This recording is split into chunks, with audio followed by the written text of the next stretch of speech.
of Selectmen meeting. We'll ask if our town administrator, Dave Williams, could please read the agenda, and then we'll see if anything needs to be added to that. Thank you, Mr. Chair. First, we'll add topics not reasonably anticipated by the chair 48 hours in advance, and vote to approve or amend the agenda. The only item I have as far as an amendment would be moving the Recycling Advisory Committee budget review to March 16th. Then a public comment period. Certificates of appreciation for Stacy Brandon and Frank Hess. Consideration of request for one-day liquor license for Pauline Bounds Helping Hands. And then consideration of 2017 annual town meeting warrant articles, department budgets, and capital items. And for now, we're looking at the transfer station, general insurance, and town buildings capital. And then under routine business, town administrator report, selectmen reports, and meeting calendar, and set the next meeting scheduled for March 16th right now. And then consideration of minutes, and there are none. Then adjourn to executive session, not to return to open session. To discuss strategy with respect to litigation, where an open meeting may have a detrimental effect on the town's litigation position, and the chair so declares pursuant to MGL Chapter 30A, S21A32, to discuss the Gray Road LLC versus Zoning Board of Appeals and Town of Sherborn versus the Gray Road LLC, and to conduct contract negotiations with non-union personnel. Okay, very good. Anybody have anything to add to that agenda? No? Okay. We have a motion to approve it? Second. All right, moved and seconded. All in favor? Aye, very good. Okay, so we have nobody for public comment. And it's, even though it's not 6:05, I see our honorees are here. So, Paul, if you want to do the honors on our two Delighted. proclamations today. Our town operates through volunteers. And the Board of Selectmen has a program to recognize... That was good. That's our theme music for the program, too. Our town... It's Miles Davis calling me. Our town has a program to recognize our long-serving volunteers who have given so much to our community. Without the lifeblood of volunteers, this would be a very different community. If we had to pay for the services that we receive from our volunteers, we would not have much money left for anything else. Tonight we are going to recognize two very special volunteers. The first is Stacy Brandon. Stacy has been a library trustee from 2001 and is very active with the library construction process. Stacy, would you come forward? On behalf of the Board of Selectmen. Thank you, Stacy. Thank you. Who's that guy? You going to pose for the camera? Oh, the real press over here. Oh, the press. There we go. Okay, now we're done. Thank you. Our second honoree tonight is Frank Hess.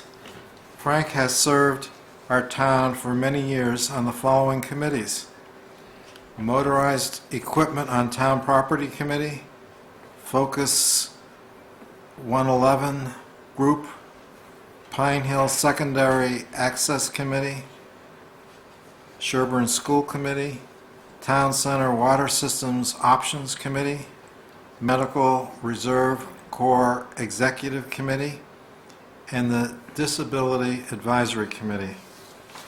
Frank Hess, would you come forward and be recognized for your service? On behalf of the Board of Selectmen, I present to you that proclamation or certificate of appreciation. Thank you for your service. Thanks, Frank. Thanks, Frank. Thank you. Very good. Frank? Okay. All right. Good. And now we're done with the fun part of the meeting, so let's do the one-day liquor license for,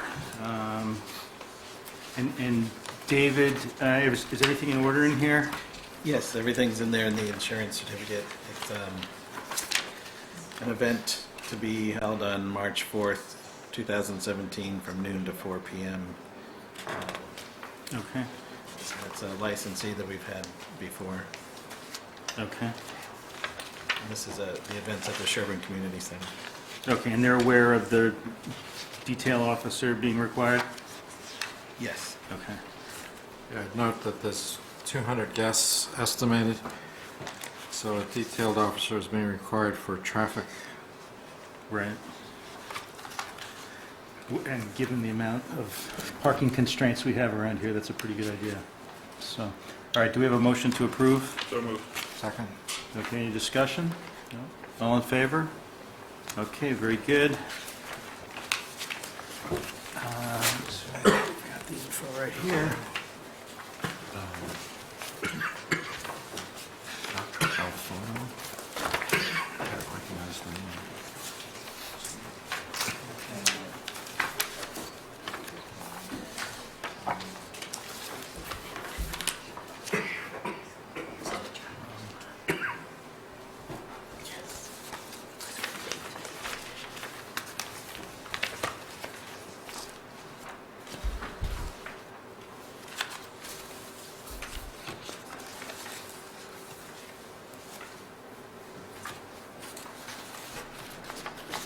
Great. All right, we don't have the recycling advisory committee. Who's presenting for the transfer station, David? Yeah, I'll be.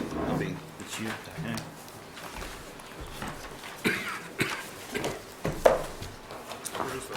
The transfer station budget. Halfway back to the book.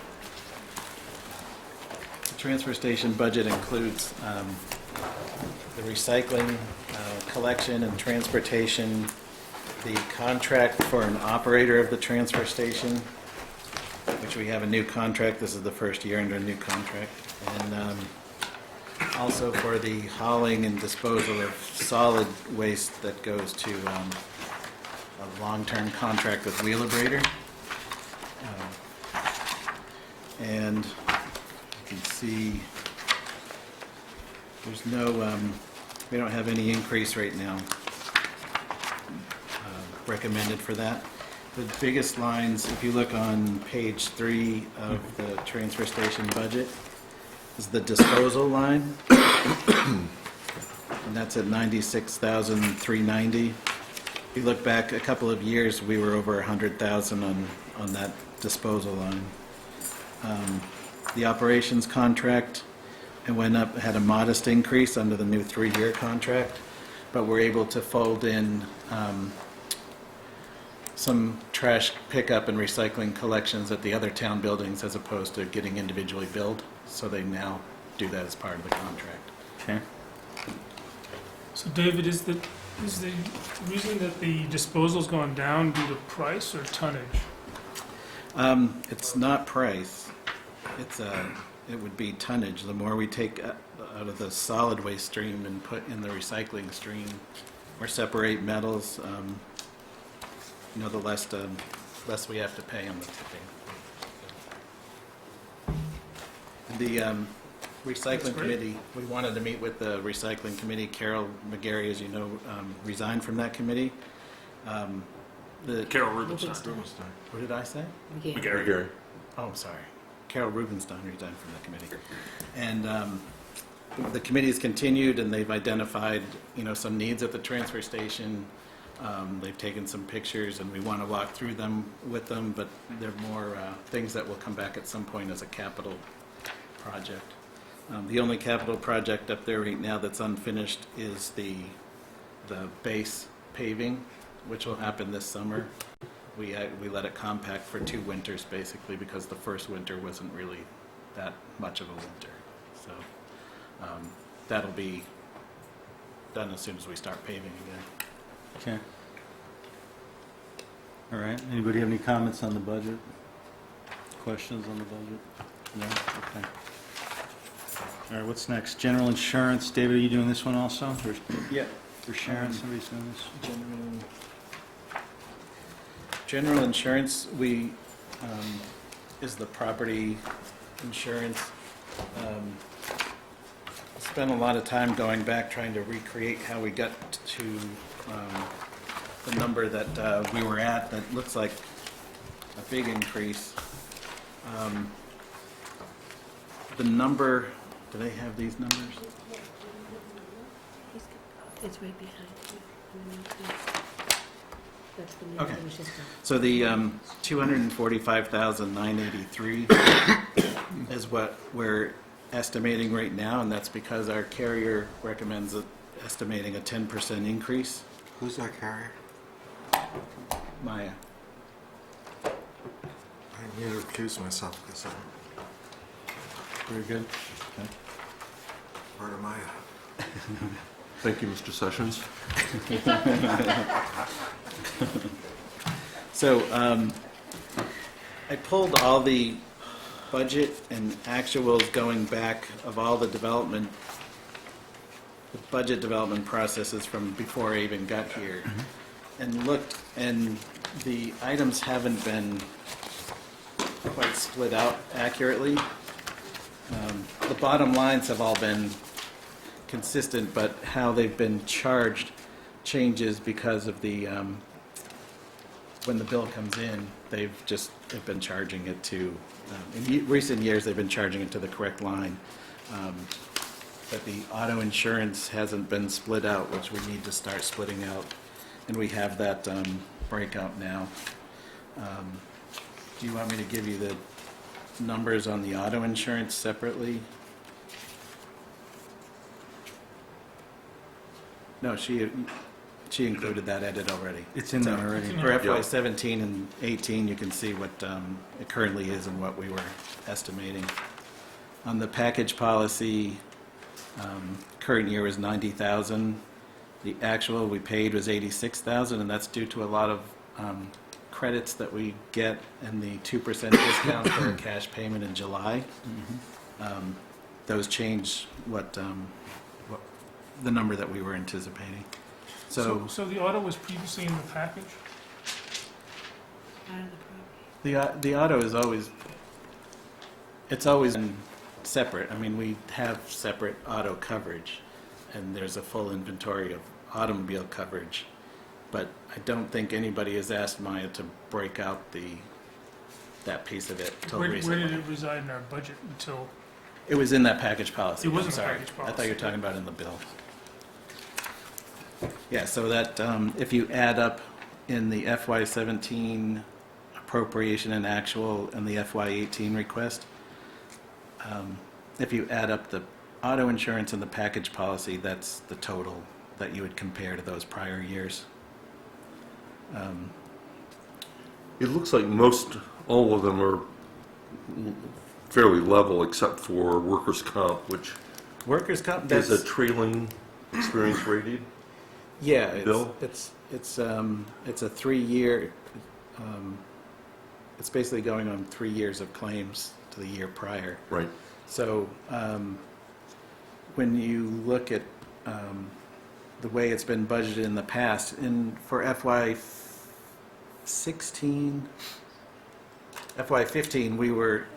the recommendation was like 35,000, and that's what we came in at, and we reduced it for FY17.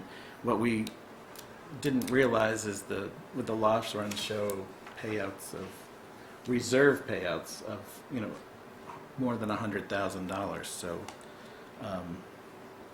it's gone up. So we talked about having the insurance people in to go through the loss runs and try to see if we can get a grip on what that is, what's driving that. But it can go down. There were several years ago it was like $76,000, and then it started dropping down, and that's kind of what we thought we were on, was a downward trend. But it's popped back up again. So we were just adding 10% to that line as well. Wait, which line are we adding 10% to? Oh, from the actual Workers' last comp year. for the From 18 last, year. from actual, though, because we're going up by 250% from what was appropriated last year. I added 10% to the workers' comp number from To the actual, yeah.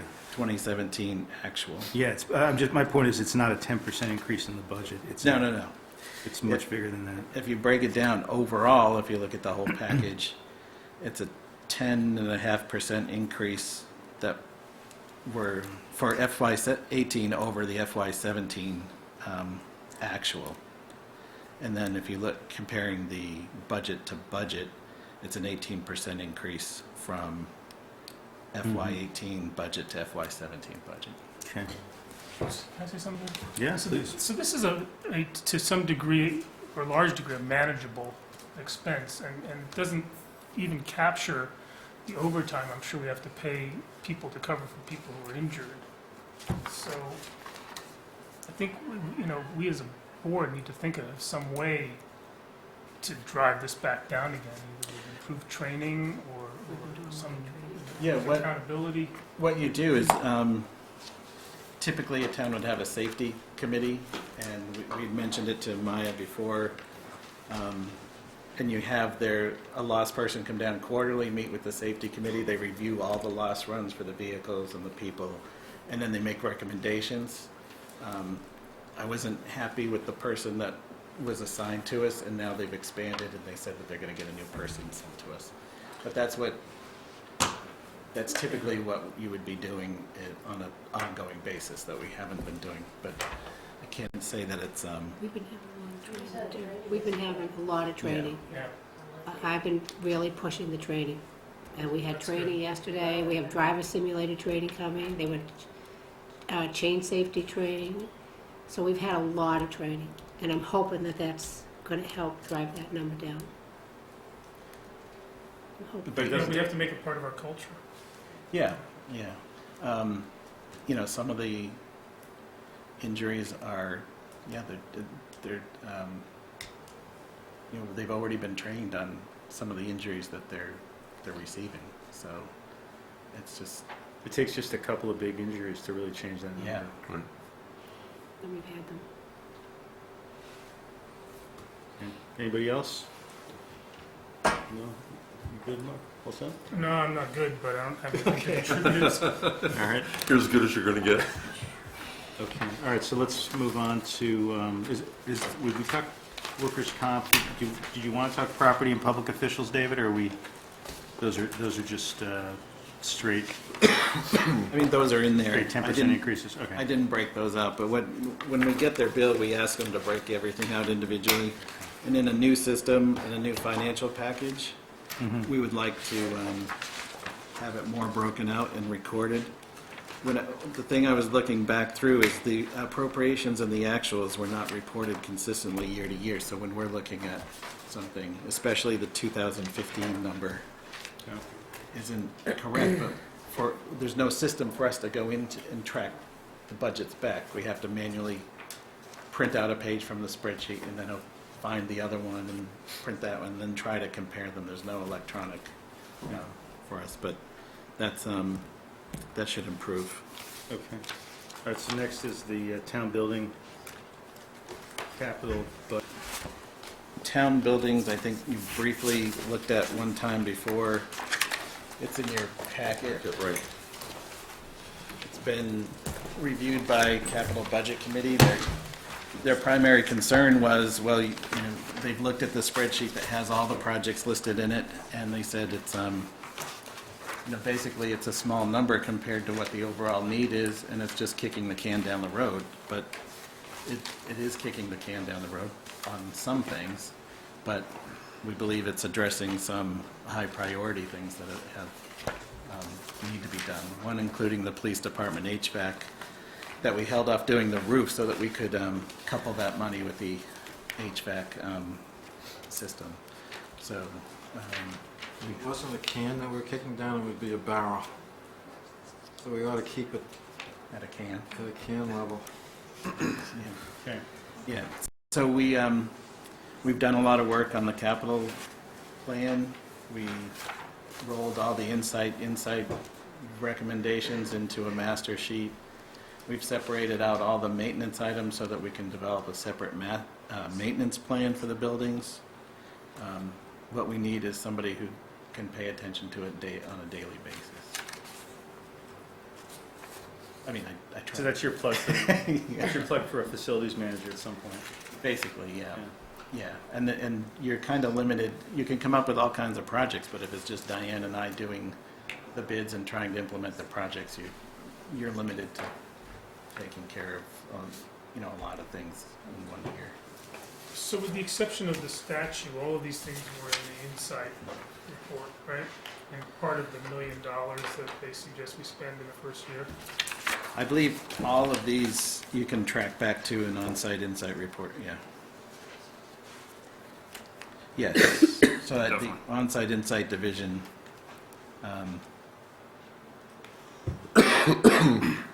is listed there. So yeah, they can track back to one of the reports.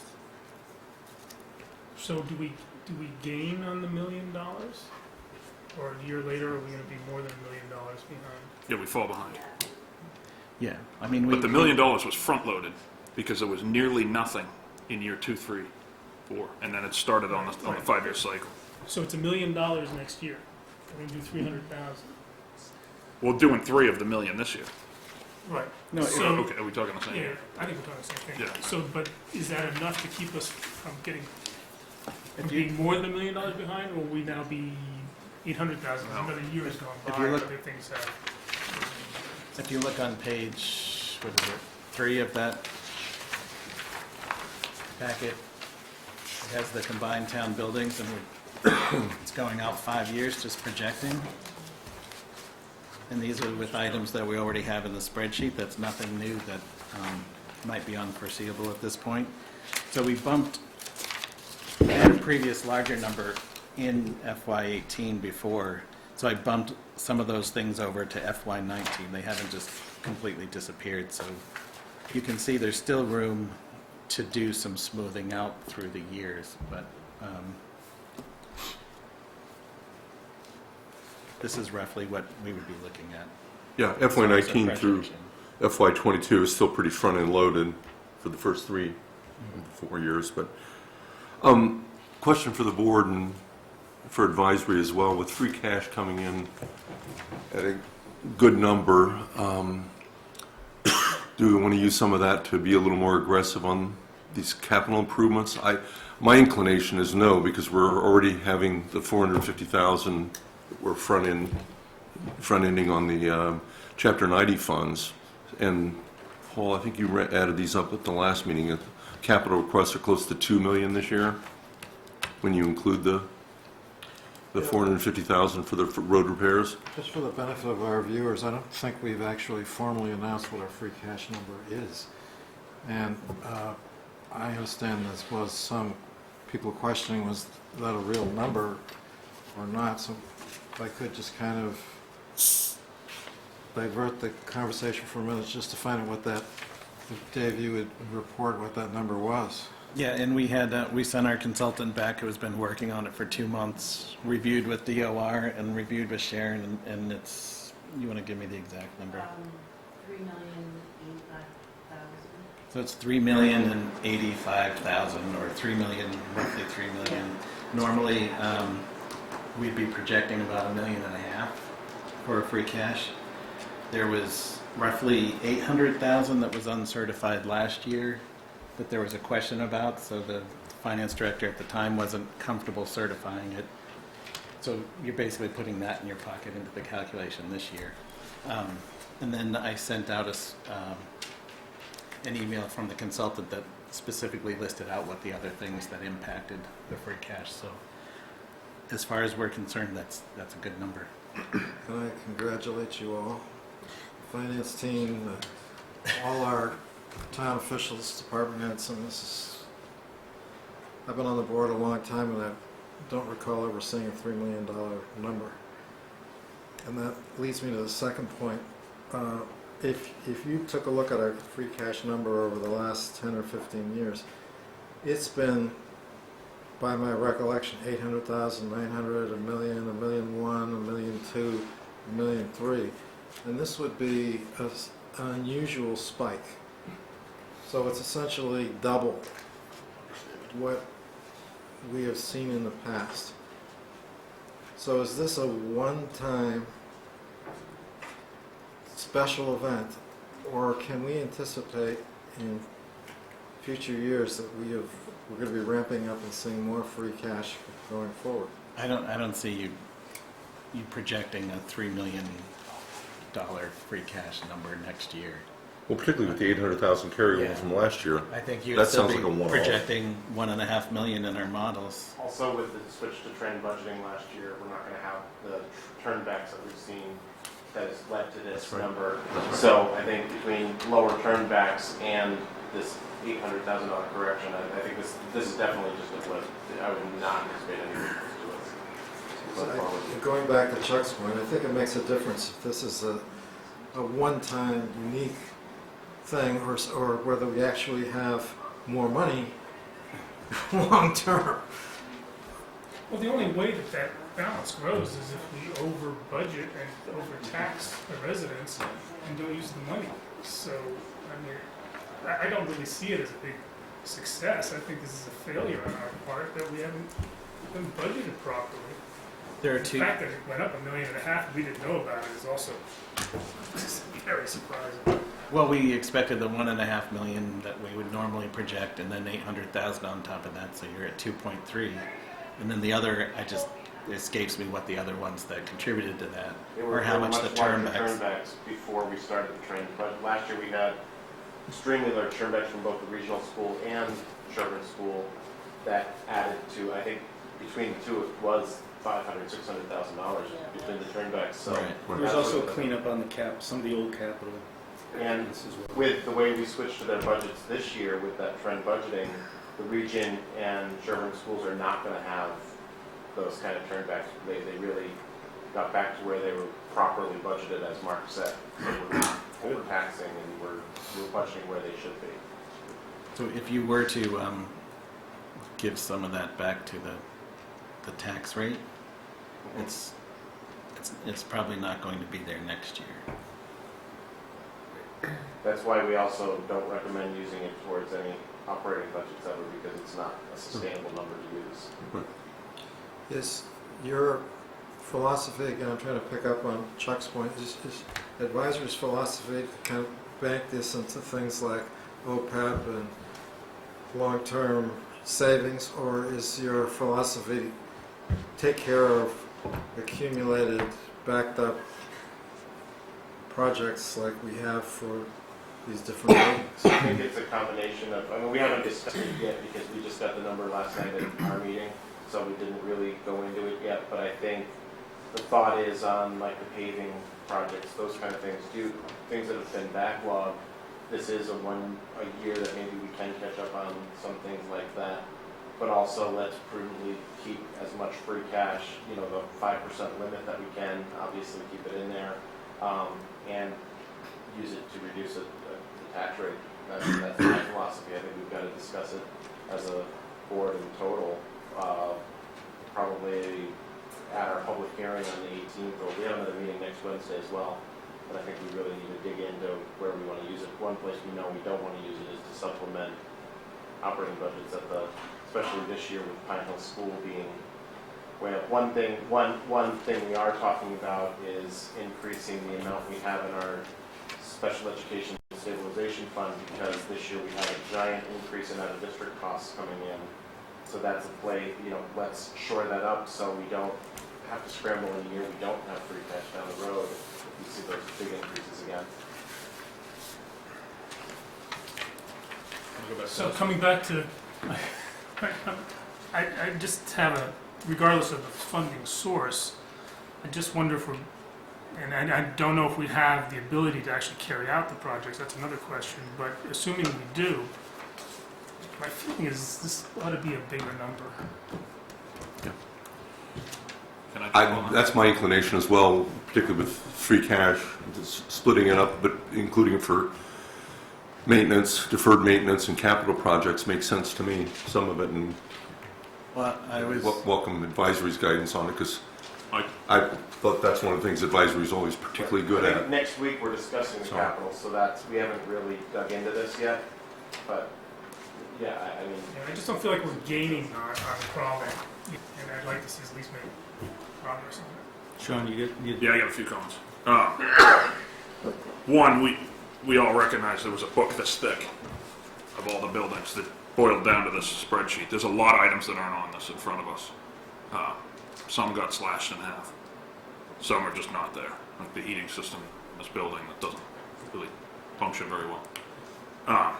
What we do know is we don't have anyone that could handle these projects right now. So we have to talk about how the mechanism of how we would possibly manage this. It should be a higher number, I agree. But maybe year one, we're talking about how to do that.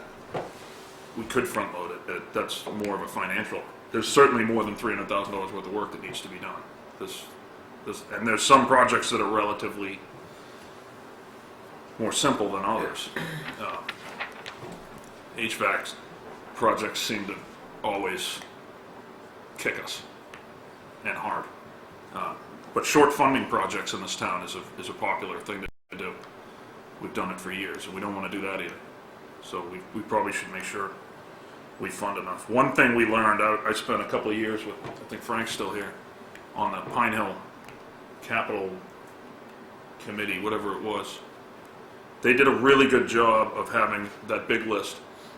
We're following their model somewhat, and one thing they didn't do was pigeonhole their money, because they recognized that you have projects in mind, but once you start analyzing how you're going to do it and what you're going to do, you might need to move the money around. You might just have to push one, either because of timing, which the school is much more limited with their construction projects with timing, but I think we want to be careful. That number could float, certainly, but I don't think we want to fix these numbers because we don't have someone that's done the real research. This has been David and Diane, and they've spent a lot of time doing it, but we don't have an expert working on any of these projects right now. And their costs, the engineering, anything. We just know there's a lot of stuff wrong. So what are you suggesting we do? I'm Appropriate suggesting more that- money, less money or none? Probably more money, but we darn well better make sure we have a mechanism in place to handle it, not the town administrator and the assistant town administrator spending $500,000 on capital. So what if, just taking your idea, what if we appropriated a number like 400,000, not to a particular project, but 400,000 for building work to be decided, the actual projects to be decided later during the course of the year? Well, we talked about a stabilization fund, didn't we? well, Building we stabilization. talked about last night too, being able to, just because you appropriate the money this year doesn't necessarily mean it has to be spent in this year. So you could appropriate it from free cash, or if we decide to borrow, that kind of thing. But you could appropriate it this year, and when it was prudent and when you were available to do the projects, you could go forward.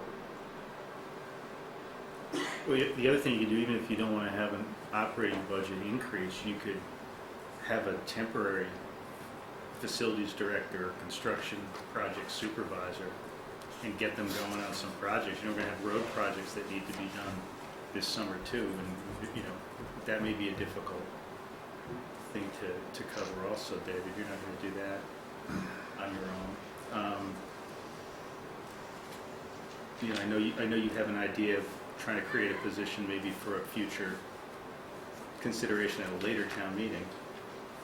But if we had a consultant position that could get some of these going, then maybe we'd actually be able to make some improvements rather than just talk about them every year, which seems to be the way it's been going. We could put something out there to hire a consultant and fund it through a reserve fund transfer. Yes, it's not a consultant to consult, but somebody who'd actually be project able to manage a project. Yeah, I used to work with Are the school projects less complicated than these? No, How do they get it they done? have a staff. When the staff does it? One, they have Ralph. Yeah, they have Ralph. They have Ralph, who's a facilities manager for the region, Peter, who Ralph. is, I'm not exactly sure, Ralph Kelly, and then Peter Gimlet, who's, I don't know if he's a janitor, but He's the he head handles the custodian. facility at Pine Hill. And then they have procurement through the region that handles all the contracts. And then they have a committee that is meeting at least once a month Right. to discuss the projects and vet them. And then several others were energy conservation programs because of the nature of that building. And On-Site helped them do those as a consultant, at least for the front end. Should we And we create could tap into that. should we create a town building task force of people to Well, kind of take this off of David's plate? then we'll have a committee talking about all the stuff that the employees should do that we don't have. We need an employee. We need a facilities manager or capital something manager. You call it whatever you want.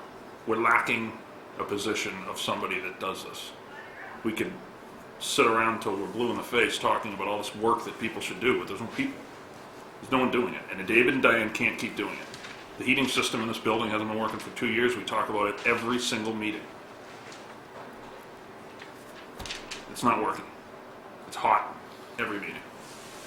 It should be fixed. We go through contractors, but we don't have someone that works with the contractors, except for me, on my spare time.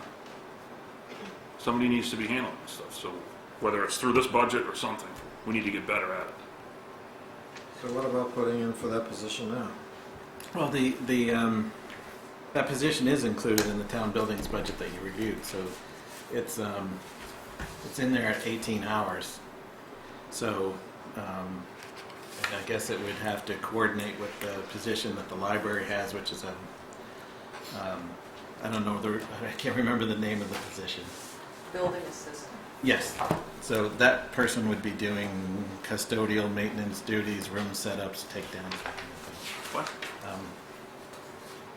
The library. You're gonna have a facilities manager moving chairs around? No, It's different. No, I was saying our facilities manager on the town side would link up, communicate with their person that's also involved in facilities, but theirs is full-time, ours is 18 hours. So what I was trying to get at is we included 18 hours in the town buildings budget. One person brought up, said, that's great, because now we can do our own project management as far as functioning as an owner's project manager. Well, to be an owner's project manager, Yeah. you're not going to get somebody for 18 hours. No benefits. It's Yeah, it depends on the scope of the project. $35 an hour. We're talking about an owner's project manager for a generator, not a $7 million building. That's two Right, completely right. different things. Right. But they were thinking that in those smaller construction projects or whatever, that they could. Oh, that's what we're trying to do. Yeah. HVAC system overhaul is an owner. You're currently the owner's project manager. Yeah, I signed the stuff, but I don't. I don't have great faith that 18 hours is going to get the person that everybody thinks we need. So I don't know. I don't know what that number is, but we won't know until we actually put it out there and see if we can hire someone for that. You got to decide what you're hiring them for. Excuse me. You have to decide what you're hiring them for. Right. But if we hire that person, then would you be okay with the capital projects? Because I'm okay with the capital budget. I'm just saying we need a good mechanism to spend $500,000, not just throw it at a bunch of problems. So you're proposing to increase it to $500,000? I'm proposing that it should probably be more than 300, and if fiscally this year's a good year to spend money and tap into this, then we should before we get behind on it. More behind than we are. But we have to make sure we're able to manage it. We haven't proven it so far. Well, it also doesn't do us any good to approve these this year and then not do them. And then approve stuff next year, and now we can't manage all the projects in one Right. year. That's what I'm saying. So we have to jumpstart, if this is going to be approved, we have to jumpstart that position or have a consultant or like the guys you talked about at the school department, somebody who plays that role for these projects. Right. So how do we do that, David? Well, right now, you're looking at hiring a part-time position for 18 hours. That's what's included in the budget.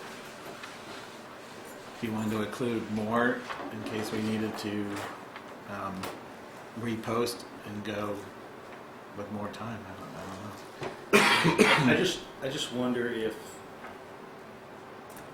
the short-term solution is one thing and the longer-term solution is this position or some similar position that you're talking about. Once the library actually has a person on board who needs to be supervised, and once we've maybe figured out some reorganization things that you've thought about, talked about.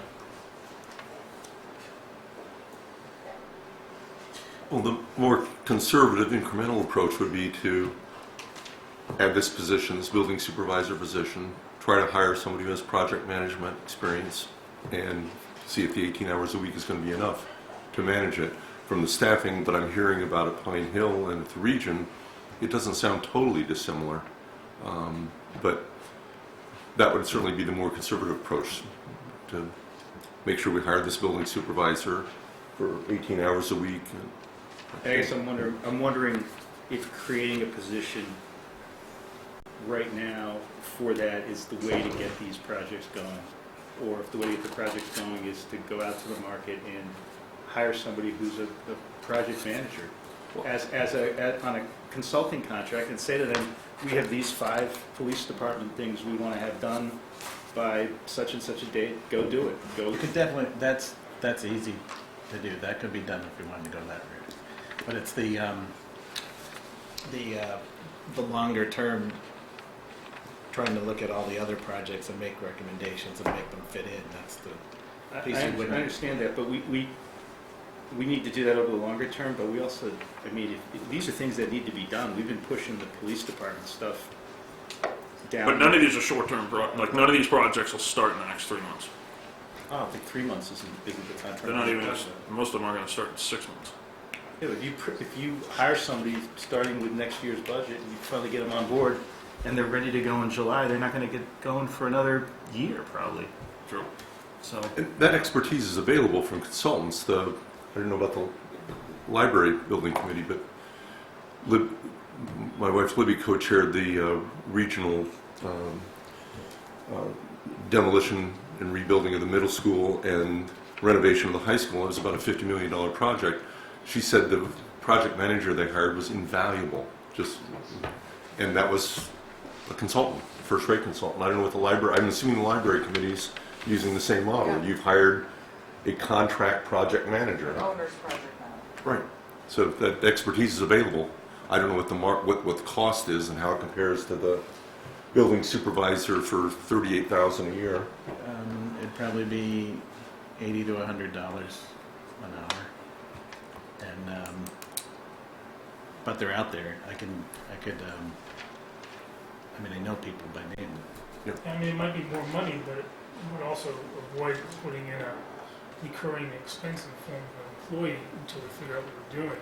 But if we're going to go that route, it seemed to me that $300,000 isn't an awful lot to spend, or we ought to be shooting higher. Right? Yeah, if we have the ability to manage it, then I'm with Sean. I think $400,000 or $500,000 makes more sense.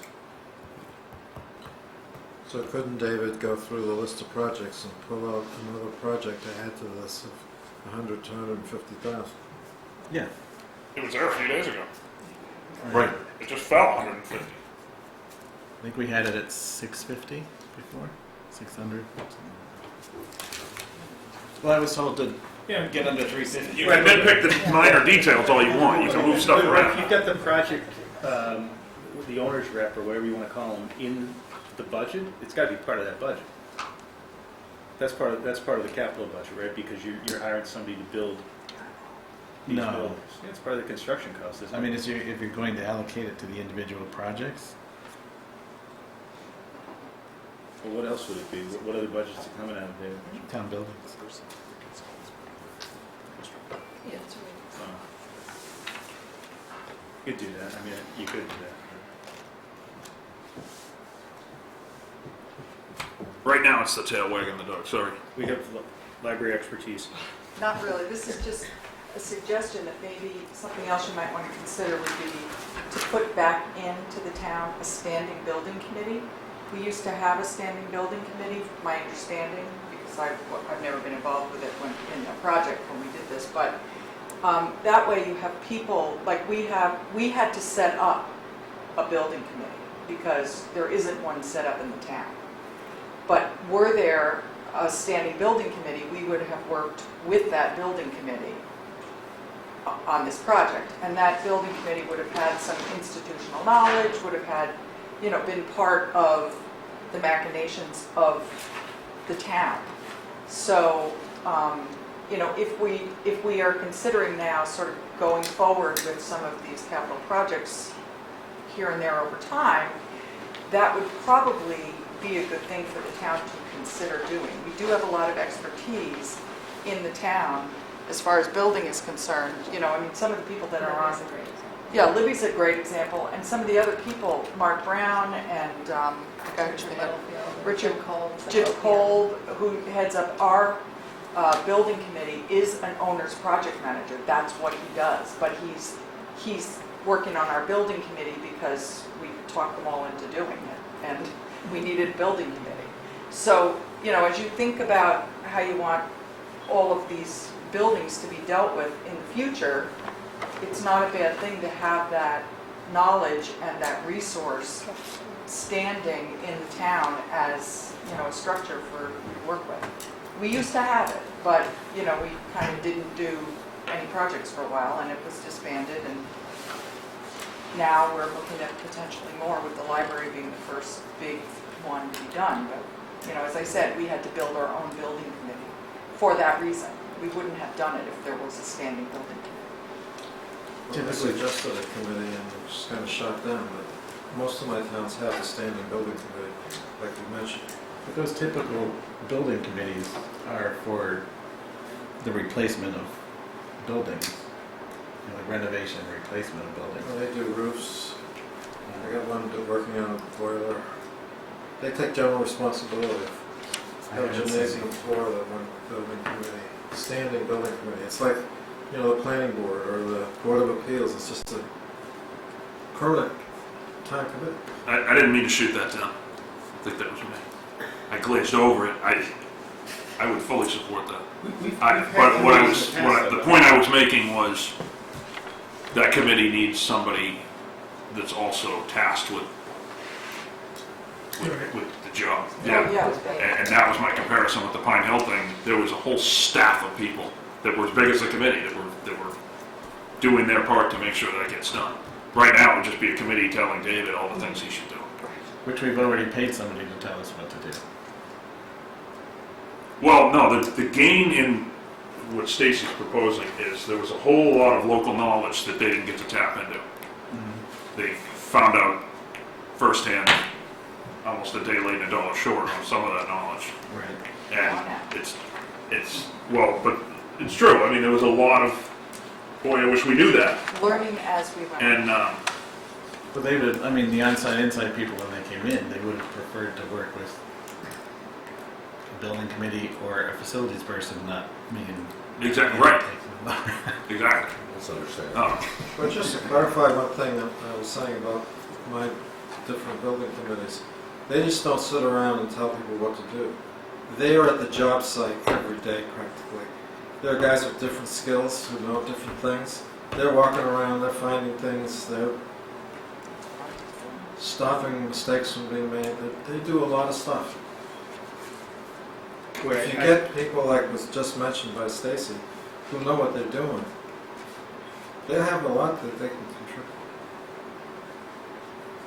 I don't know, I'm a little bit of a skeptic of having projects supervised by a committee of volunteers who are, who have other things going on in their lives too.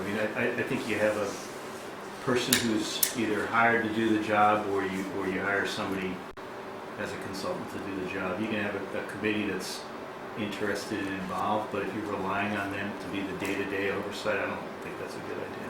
Maybe it works, but I'm not suggesting day-to-day oversight. I think you do need it. I agree with you. I'm talking about somebody, it's, the way these committees operate, they identify work that needs to be done, they help find people to do the work, they coordinate, they manage. This is somebody who is looking out for that thing and takes it off the plate of the town administrator. And us sitting here saying, well, let's throw another project in. How are we going to decide what that other project is? So we're basically going to look at Sean, because you'll have all this building knowledge. But if we had a committee, the committee would say, wow, among these 100 projects that are listed here, you really need to do this one next. And they'd come and they'd be sitting here and they'd be saying, here's what we want. And next year we want 522,800. You're a committee of one. Well, Yeah, but we've seen Most this of process them. in a very siloized fashion. You know, the schools do it, the library does it, town buildings do it, CM&D does their own thing. It seems to me there's an opportunity to take advantage of some of this and put it all together. It's not like we've got a huge number of buildings in this place. Well, I mean, it would be great if like the, facilities supervisor at the school department, and if that position was a townwide facilities director for all the town buildings in the school for Sherborn, and they report to the regional director. I mean, that's a model that most towns use, but we're starting from scratch.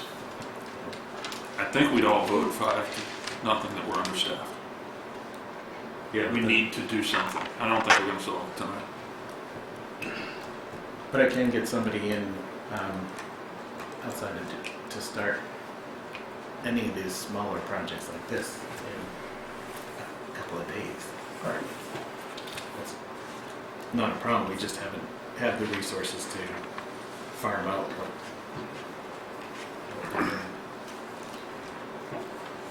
Well, going back to a point that Mike made, the money for that is going to be in this line item, or you're going to put it in the other budget? If you're going to be hiring an outside consultant. The outside consultant is not funded in the town buildings. We just have consulting lines for, under the Selectmen's office, we had a consulting line, and then town buildings. So should we add something? Or put another way, town meeting votes the 350,000. How are you going to implement it? He's got the position in his, He's got it in the budget for town maybe building. we just need to look at using that money for a project manager instead. First thing I would do is be trying to find somebody, a person. We have a department called Community Maintenance and Development. How does town buildings not fall under Community Maintenance and Development? By definition, it should, shouldn't it? Not the name of it. So should transfer station. You'd love to pull that one into it, don't you? Yeah, I mean, I think we'll have that discussion pretty soon. Okay, I mean, based on this conversation, I think I'm back to leaving it at 310 so we come up with a clearer path forward. If you want more projects in there, put more projects in there. Yeah, but Dave, if we put more projects in there, you're gonna still stand up at a meeting, or somebody's gonna ask you a question, and the answer's gonna be, we can't manage. No, we can. It's going to take time. That's the nice thing about getting it approved in a capital budget. It's going to sit there until we get it addressed, whatever time it takes. If it's us or somebody else, or we have to hire somebody, or it's a position, but it's something that we've been chipping away at for 100 years. All right, but if the rationale for increasing was that we've got this money sitting around this year, what are we gonna do? What are we gonna do with that? We're gonna set up a fund for that project? So it's not gonna be a capital project that we bond, it's just gonna be a capital project that we've established a line item for and funded the line item. Well, you have the approval, that you have the funding source. So, you get the appropriation from free cash to cover the project. But that authorization lasts, it doesn't. That's what you have to do. Yeah. But my point is, it's not going to be a borrowing item, right? It's not Not unless you take it to the ballot to get a Prop 2.5 exemption on it, and I don't think advisory would recommend borrowing. Not with this stuff, which is more maintenance related.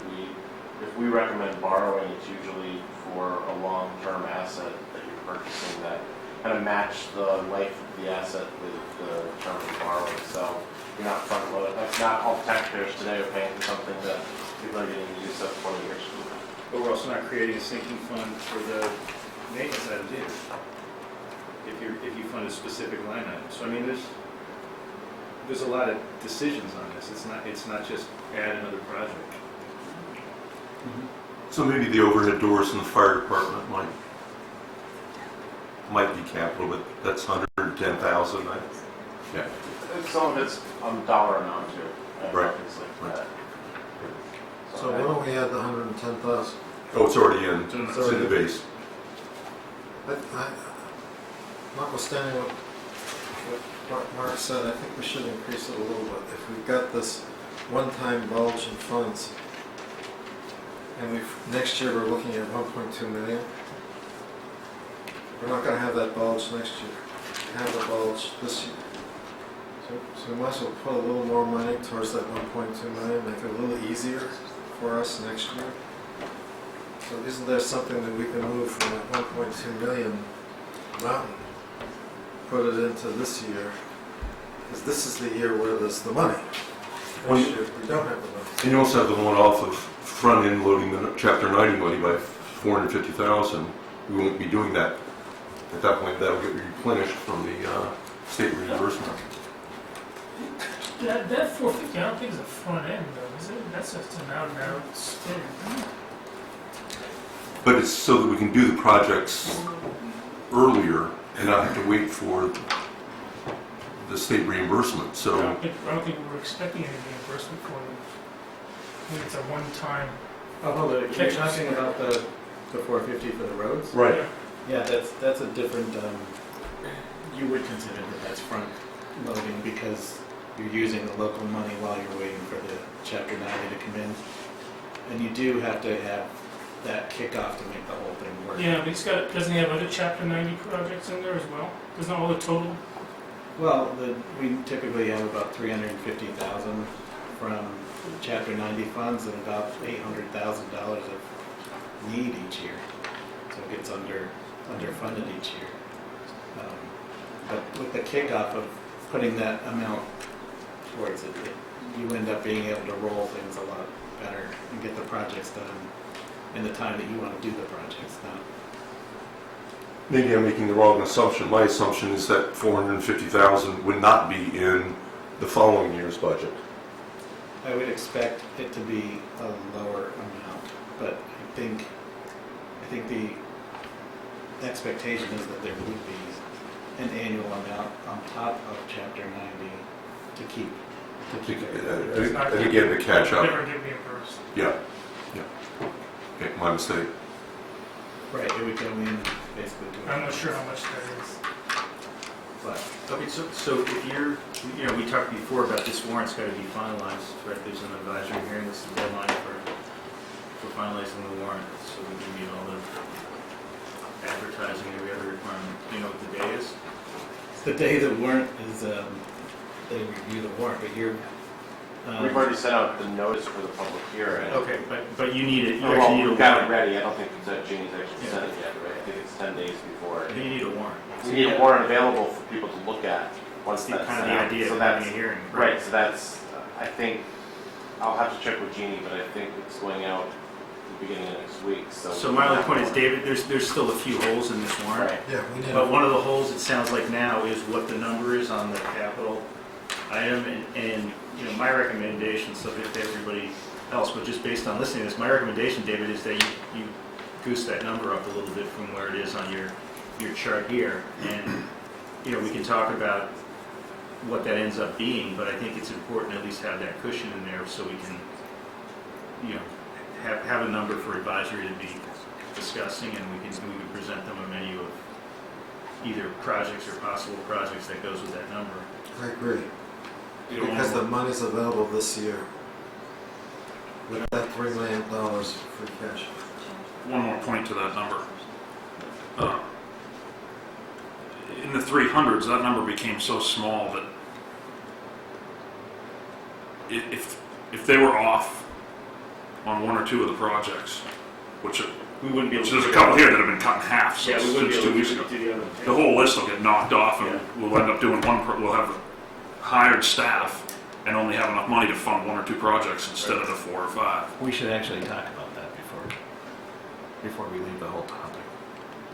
I don't want to get stuck in the details of any particular project, because I don't think they're not well vetted, because that person's not here to have done that.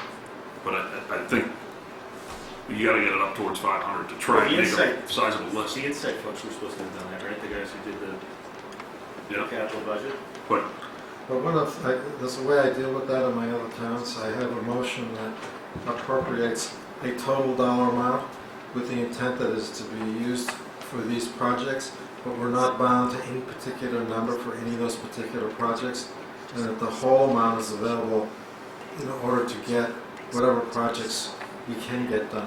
The savings on any one project can be used on any other project. It's just standard language we use every town meeting we adopt. agreed, and that's what we That's what the used school committee is, right? for the Pine Hill. No, thing. that's Yeah. what we do. That's what we did last year. And we're gonna. That's what- And yeah. I'm just saying, I think 350 may leave you so short. You're Well, gonna. that's the idea. The idea is You're gonna wish you to didn't come do up that. with a higher number. You guys may want to talk offline about Right. what goes in there, And then- but So yeah. it should be 450, 500? Which is where it was a few weeks ago. No, it was at 650, I think it was. Right.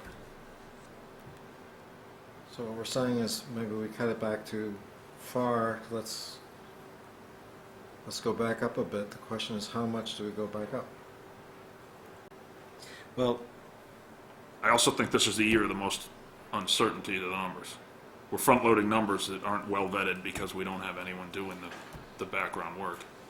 Going into next year, we should have more accurate numbers, because part of this year's work is next year's proposal. Well, remember, next year we're not going to have a $3 million free cash. No, but you're gonna have, hopefully, have spent 8 months headed towards town meeting, vetting the next round of projects. Right. And if we had $1 million front load on the first year of 5, if we can cut that in half, then we put ourselves in pretty good position for years 2, 3, and 4. And just remember that the option was mentioned about borrowing the money long-term. That increases the tax that all citizens pay.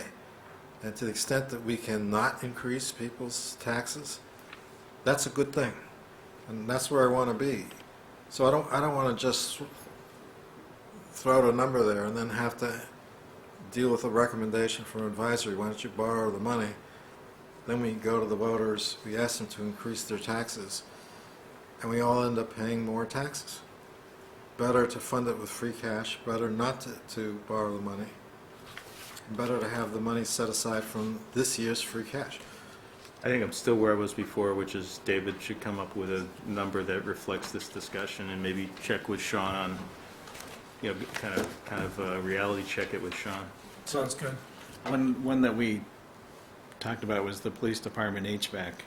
The number that we had before was a quote for $153,000, and it was one way of addressing the problem. And then we have a new quote that's a different way of addressing it, and that was totals around $80,000. So that's what we put in there for $80,000, but we're also applying for $70,000 grant to go towards it. So if it ever is finally decided which way to go, if we do decide to go with the 150, we've got the 80,000 already approved plus the 70,000 grant, and we can do the $150,000 project. If we get the $70,000 and don't go that route, but decide to go with this cheaper quote to give that a try first, then you've paid it for it almost entirely out of a grant. Okay, but I still think, You're still talking 70 and we're talking 500. yeah, I think Getting stuck in the details. yeah, I think we got to move on, and that we've kind of got a game plan. You're saying bring it up to 500, not add 500. I'm saying bring it up. Bring it To up to 500. Yeah, to that range. Yeah, yeah. I think everybody was comfortable with that range. Yeah. Mark? And George, Yeah, I mean, George didn't fall out of his if- chair, if so I we think need, you know, if we have $1 million of work identified, and we say we're gonna try and, you know, address half of it, I think that's a reasonable ask. Particularly if we can move items from the next year's 1.2 million to this year. well, that would be the idea. You're not going to do, I mean, you'd have to do it that way. It's really, you have $1.5 million of projects in the first 2 years, and we'd be proposing to do a third of them. Right? Sure. I mean, that's by the time you get done with it. Okay, let's get on to whatever the next thing is, which I guess is our warrant articles, David? Yeah, let's start with the checklist. You go down through, it's pretty cleaned up and solidified with the dollar amounts in here. Board of Assessors, we had asked them to look at that Tell us what number you're on. number 16. Okay. I've been told that they have no plans to bring that forward. The Board of Assessing article, That one's kind of, no, not, that one wouldn't make sense until after quarterly. It's kind of like the quarterly tax has to be done in order to do that one. But they're gonna, an email that I saw from Wendy said there is another statute that they can that they're gonna bring to you to approve. It doesn't need to go to town meeting. That would allow them to capture new buildings. She'll be able to explain it better, but I did see an email that this one is not going to be on the warrant for this year. Okay, so is that going to obviate the need for this warrant article and the quarterly billing No, warrant? if the quarterly tax goes through, then next year they would consider doing this article. But why would you need this article if you already have another way of doing it? No, it's two separate things. I'm not explaining it well. Like I said, Wendy really needs to explain it. There's two separate chapters. One has to do with new buildings and one has to do with like up to 50% increases in value of an existing property, that kind of thing. So I'm not the right person to explain it, so I really want to maybe need to talk to Wendy about it. But And the quarterly tax bill was a cash flow thing. yeah, that's a cash flow thing, not so much. I mean, that one, I think, once that is in place, she can consider this other statute. She can't really consider the statute that we had as a placeholder on the warrant article until quarterly taxing is in place. Okay. So you're saying to take that off? Take 16 out, is Yeah. what you're saying. Before we go on to the next article, can I just go back up to 11? Okay.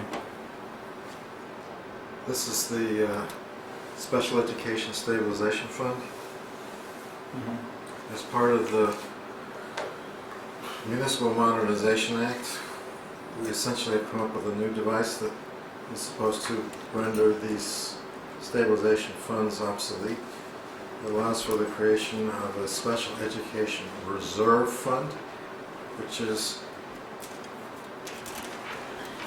a fund that can be appropriated at any time during the school year by a vote of the Board of Selectmen and the school committee together. as opposed to the 2/3 vote of the town Of meeting. town meeting. So if there's a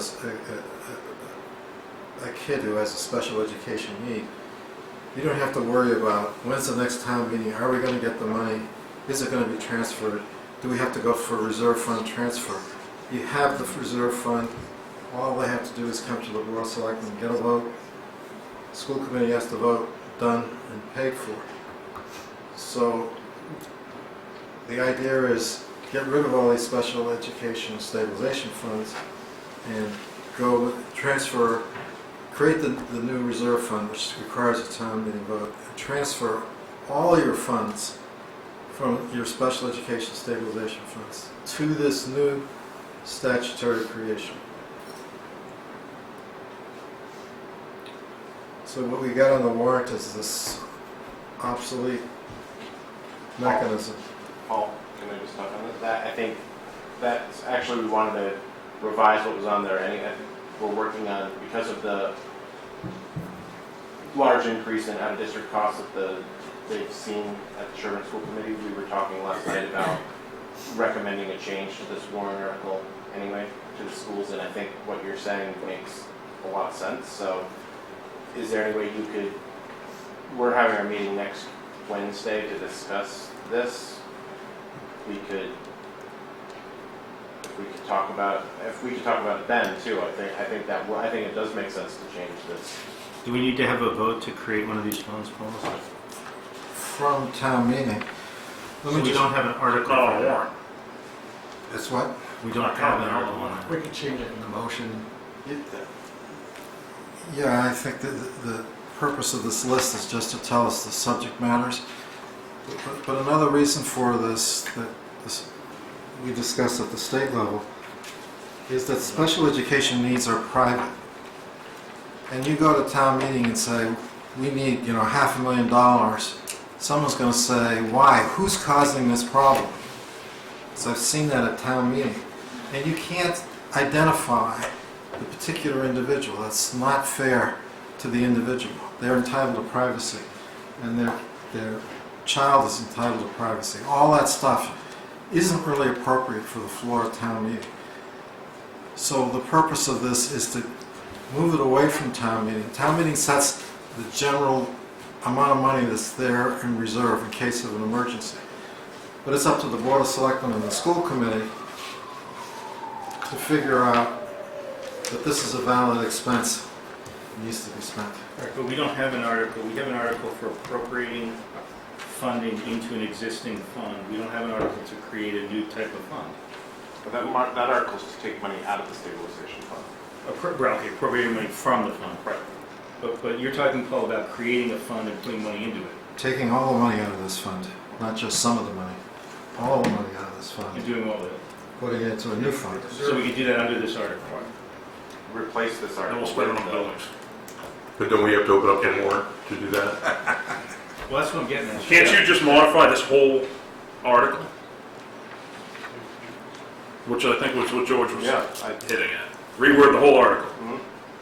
That's what I'm suggesting. To eliminate that. To and create the other. the fund, transfer the funds, and take the funds out to cover the need.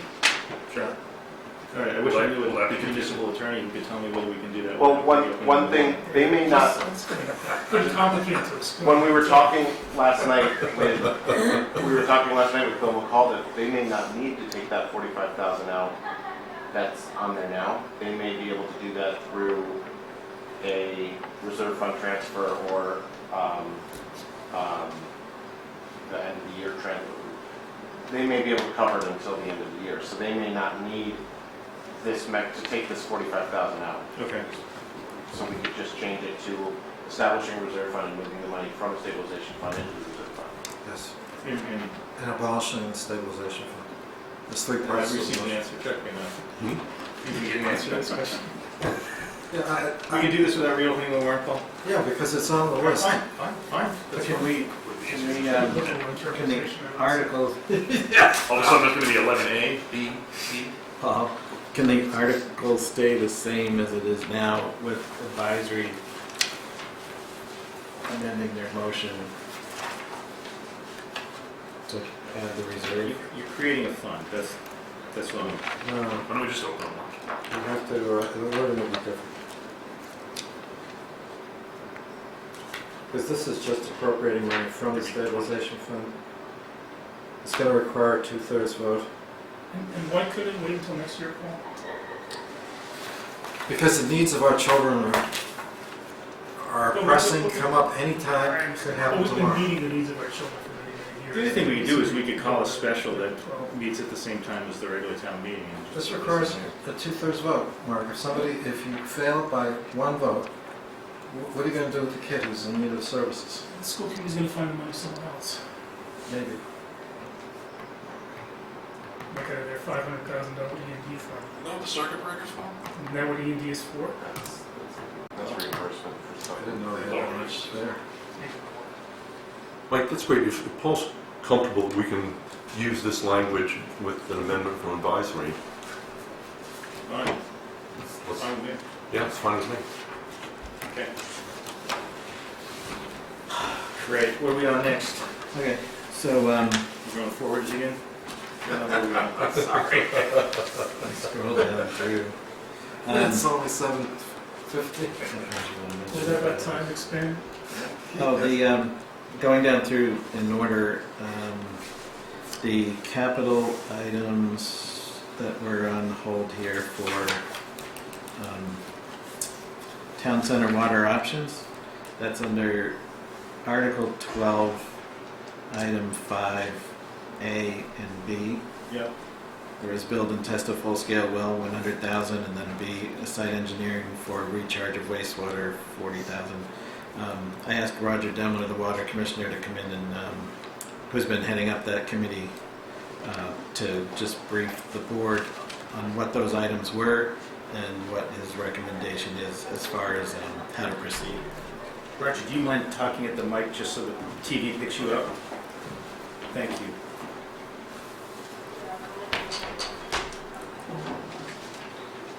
And thanks for coming in on short notice. Yes.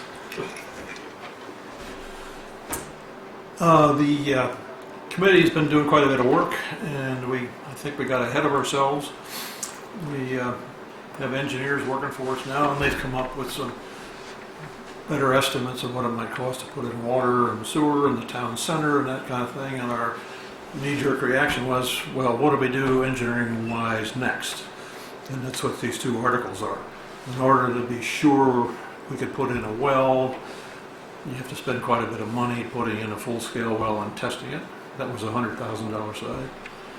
If you really want to do a shared septic system for parts of downtown,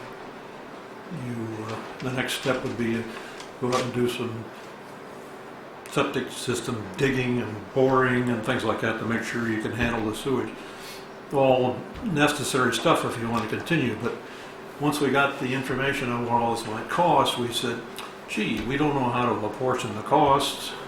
We don't know how we pay for this sort of thing. There's a lot of details we haven't worked out yet. And before we could really come to the town and say, you ought to do this, we need more answers to give them. And another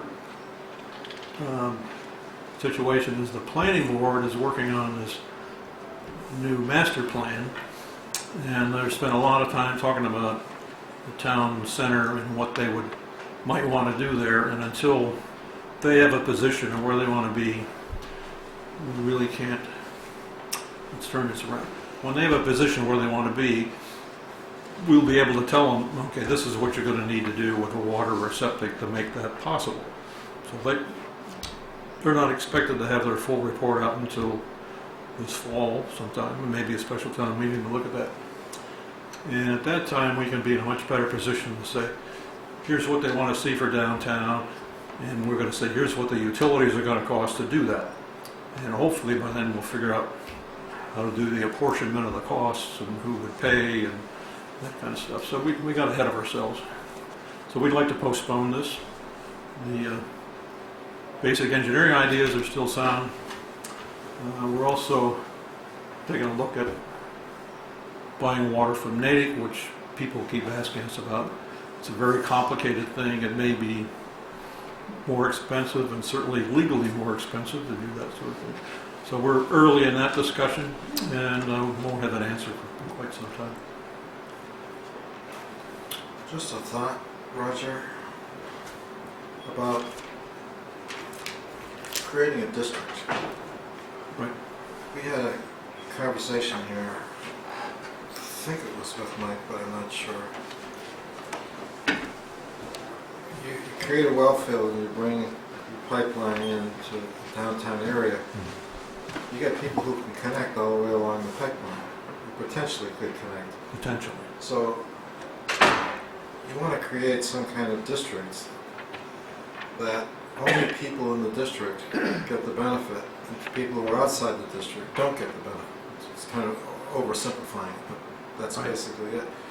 So the water, when it gets pumped out, can actually arrive at the downtown area and not be like the Colorado River that by the time it gets to, It's disappeared. it's gone, because everybody along the way is taking some.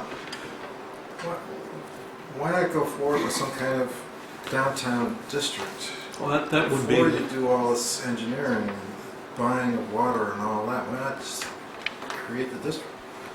I think that legal vision for a district is much clearer than what we're working on. The town would ultimately have to vote on a specific district, which we know about, and we would come to the town and say, this is what we think the minimum district ought to be, and if you want to add to it, we propose that you wait until we know what the real well capacity is and that sort of thing. But there is, town council, I think through you, through David, I guess, sent us a thing that said, yes, a district can protect you from people hooking up to your pipe as it goes by their house, but at the same time, there are apparently some case law that says that in desperate straits, people that are on that pipeline can tap into it. That's something of a risk we have to take. We don't have the full details on how risky that is. I mean, given the nature of that subject, I think that's a much better subject not to discuss at a public meeting and speculate on. I just think we ought to, I would say we ought to commend Roger and his committee for all the hard work they've done. I get a lot of emails from Roger and from other people, and they're not just procedural emails. There's content in every one of them. There's a lot going on that committee. They've thought a lot about a lot of different aspects of this, from the engineering to the economics to the planning.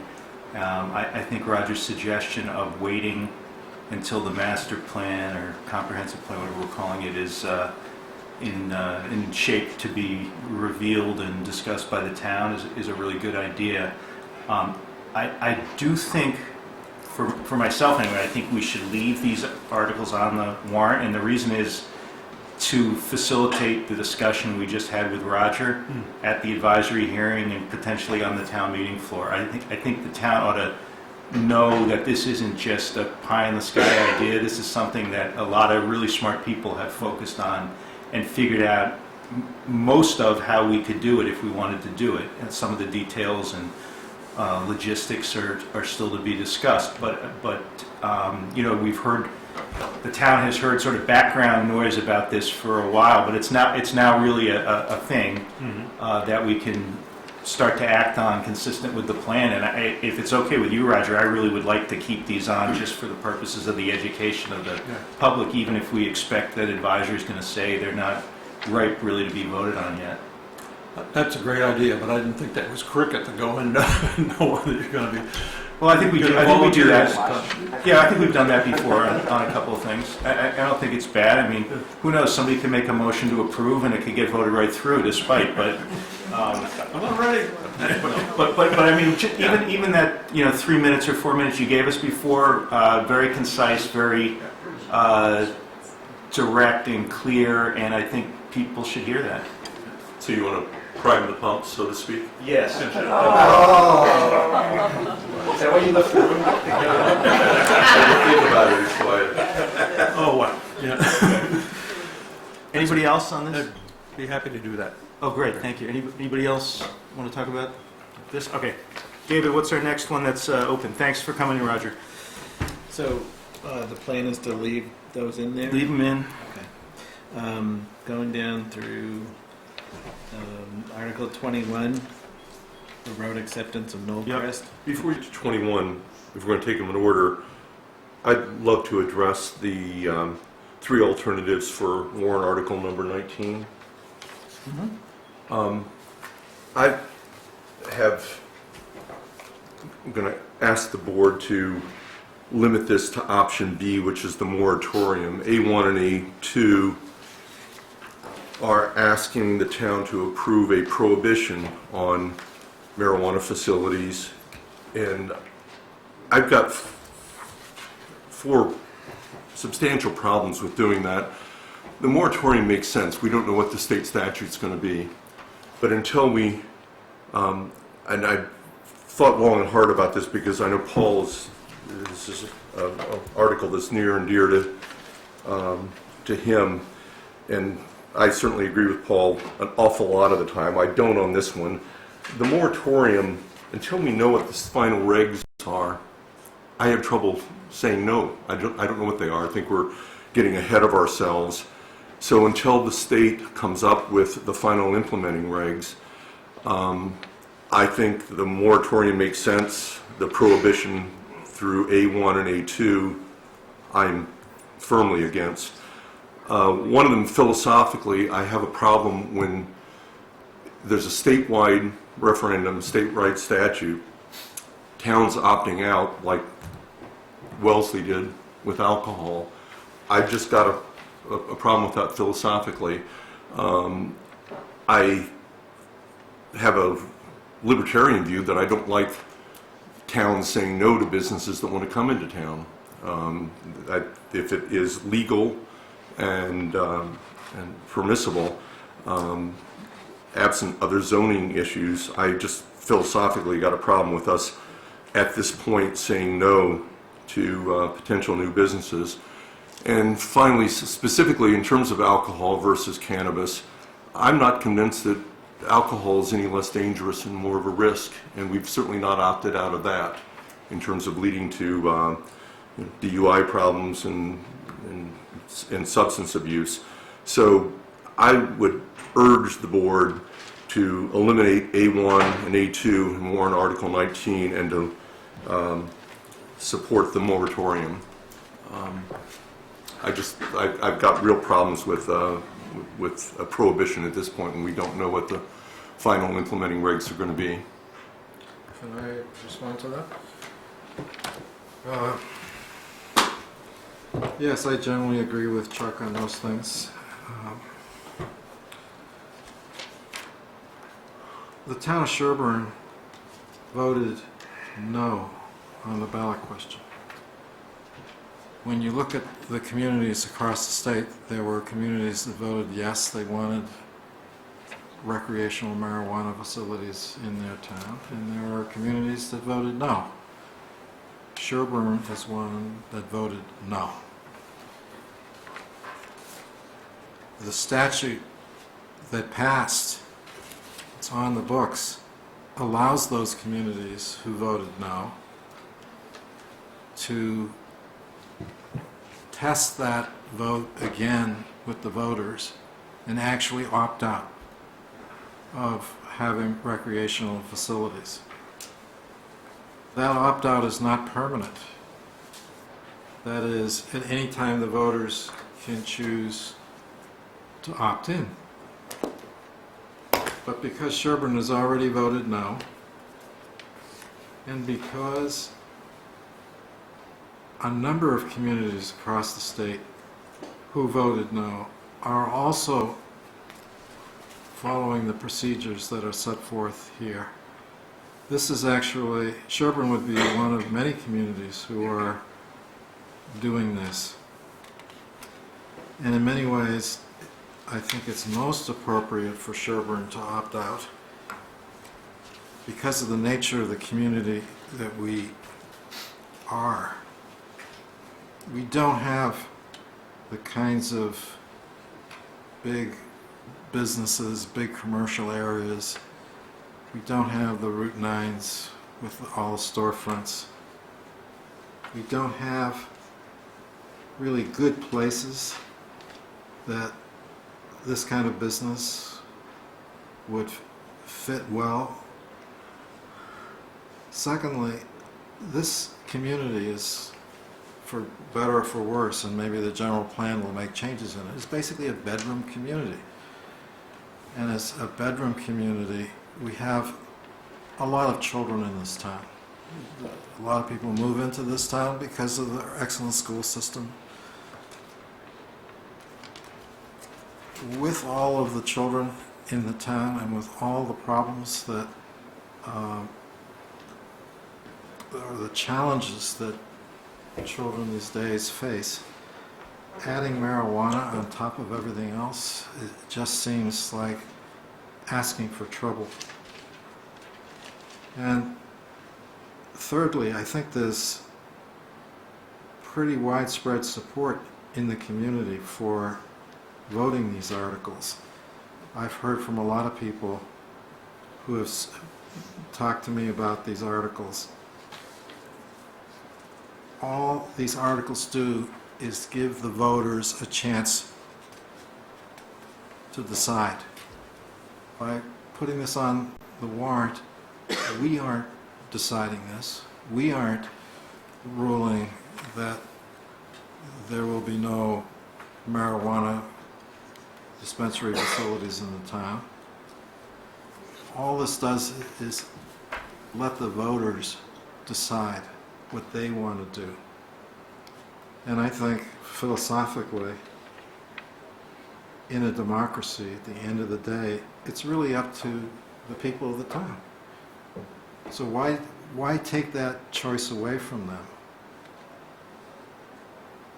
Regarding your point that there'll be more regulations, yes, indeed, I've been working on the state level with an amendment to the statute. I've also well aware that there's going to be a commission established and the commission is going to adopt rules and regulations. But whether those things get enacted and they get enacted on time and all of that, I still think fundamentally the voters of the town,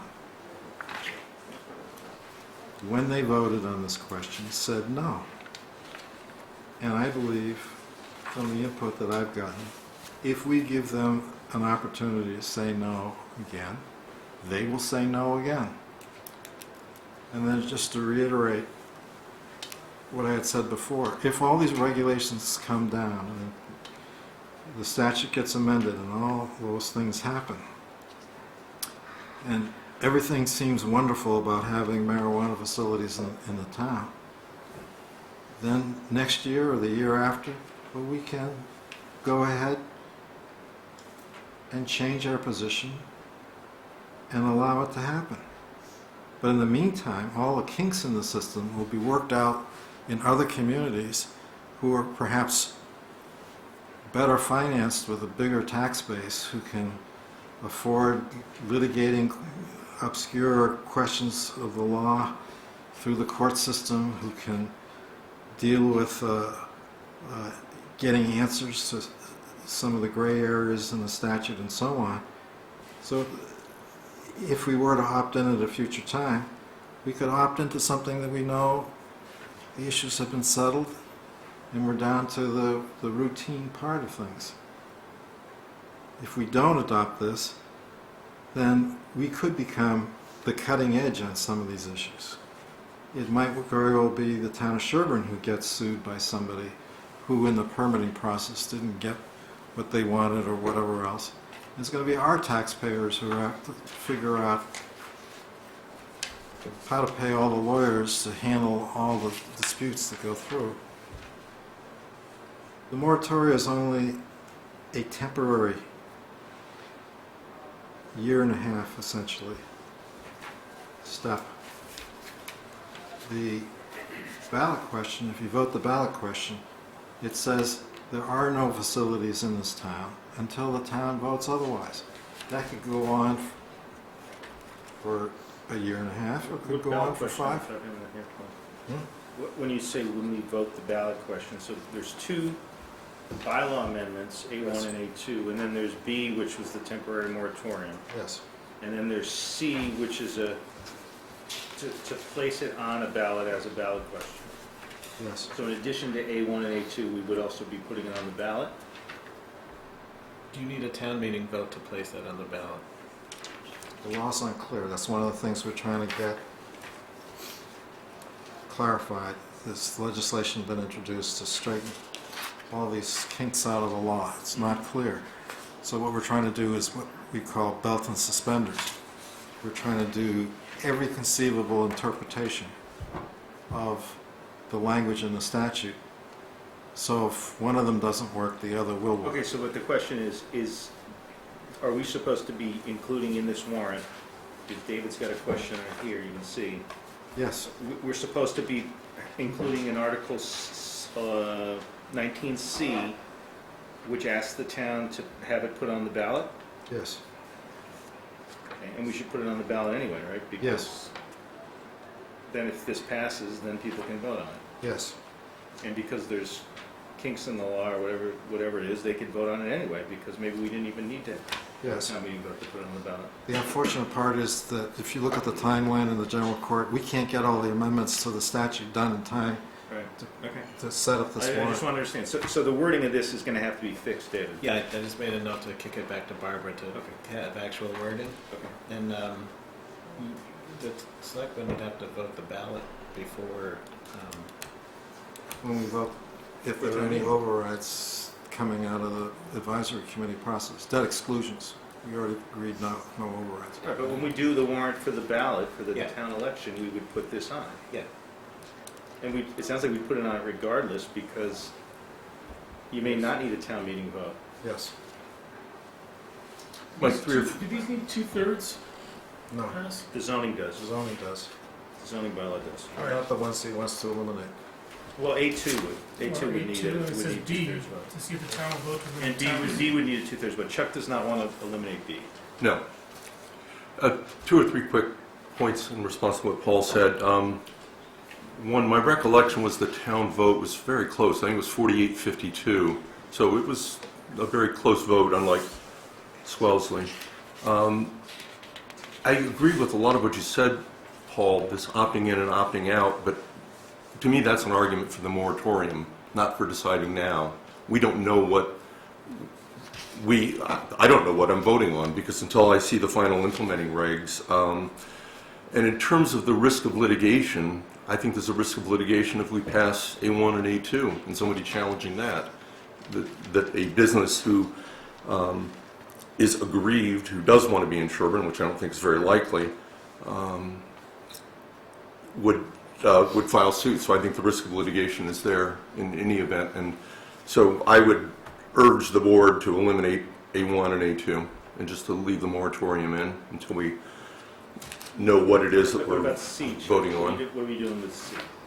Is C required for the moratorium? I think that's a question. No, C's for the ballot question. So then I would eliminate C as well. Right, Can I respond to one thing? Sure. Go ahead. We do have a lot on the agenda, so let's try to wrap this up. The point I wanted to make is that if the moratorium expires and a business locates in the town, we have tied the hands of the community. Because if you pass a ballot question thereafter, that there won't be marijuana dispensing facilities in the town, you already have one in the town. And now it would be unconstitutional to shut that business down that way. They're operating, they're licensed, all that kind of stuff. So if you eliminate these things, somebody locates in the town, we're stuck.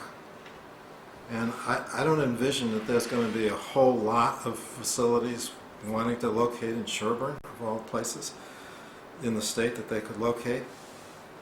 But that means that if there is one who does locate here, they're going to be grandfathered.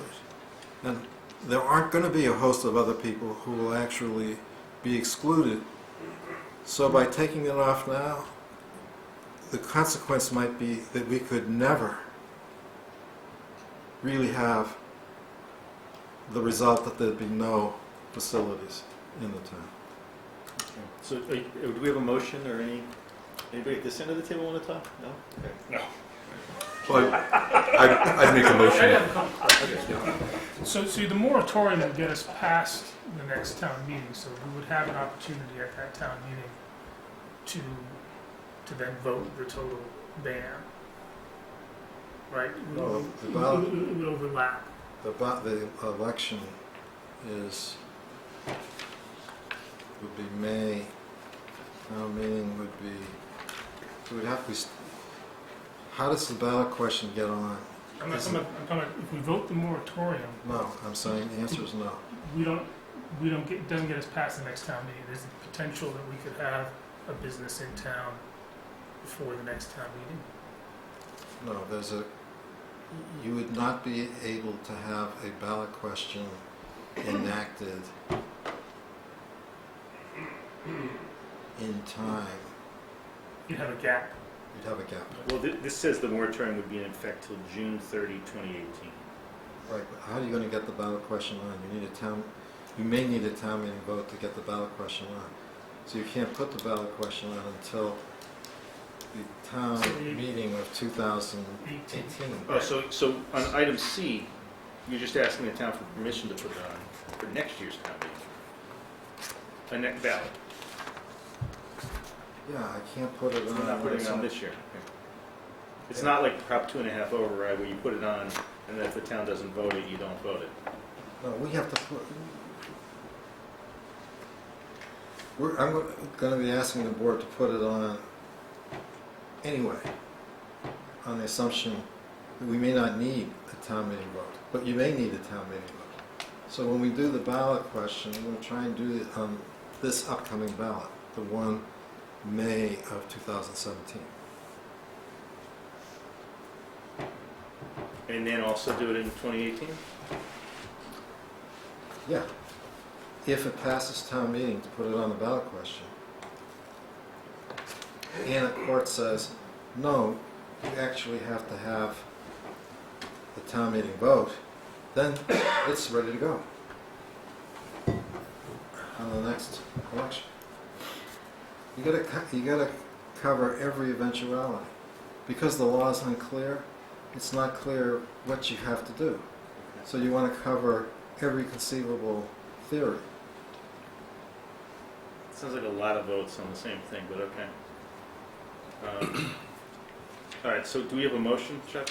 Yeah, I'd move to delete from the warrant Article 19A1, A2, and C. Is there a second on that motion?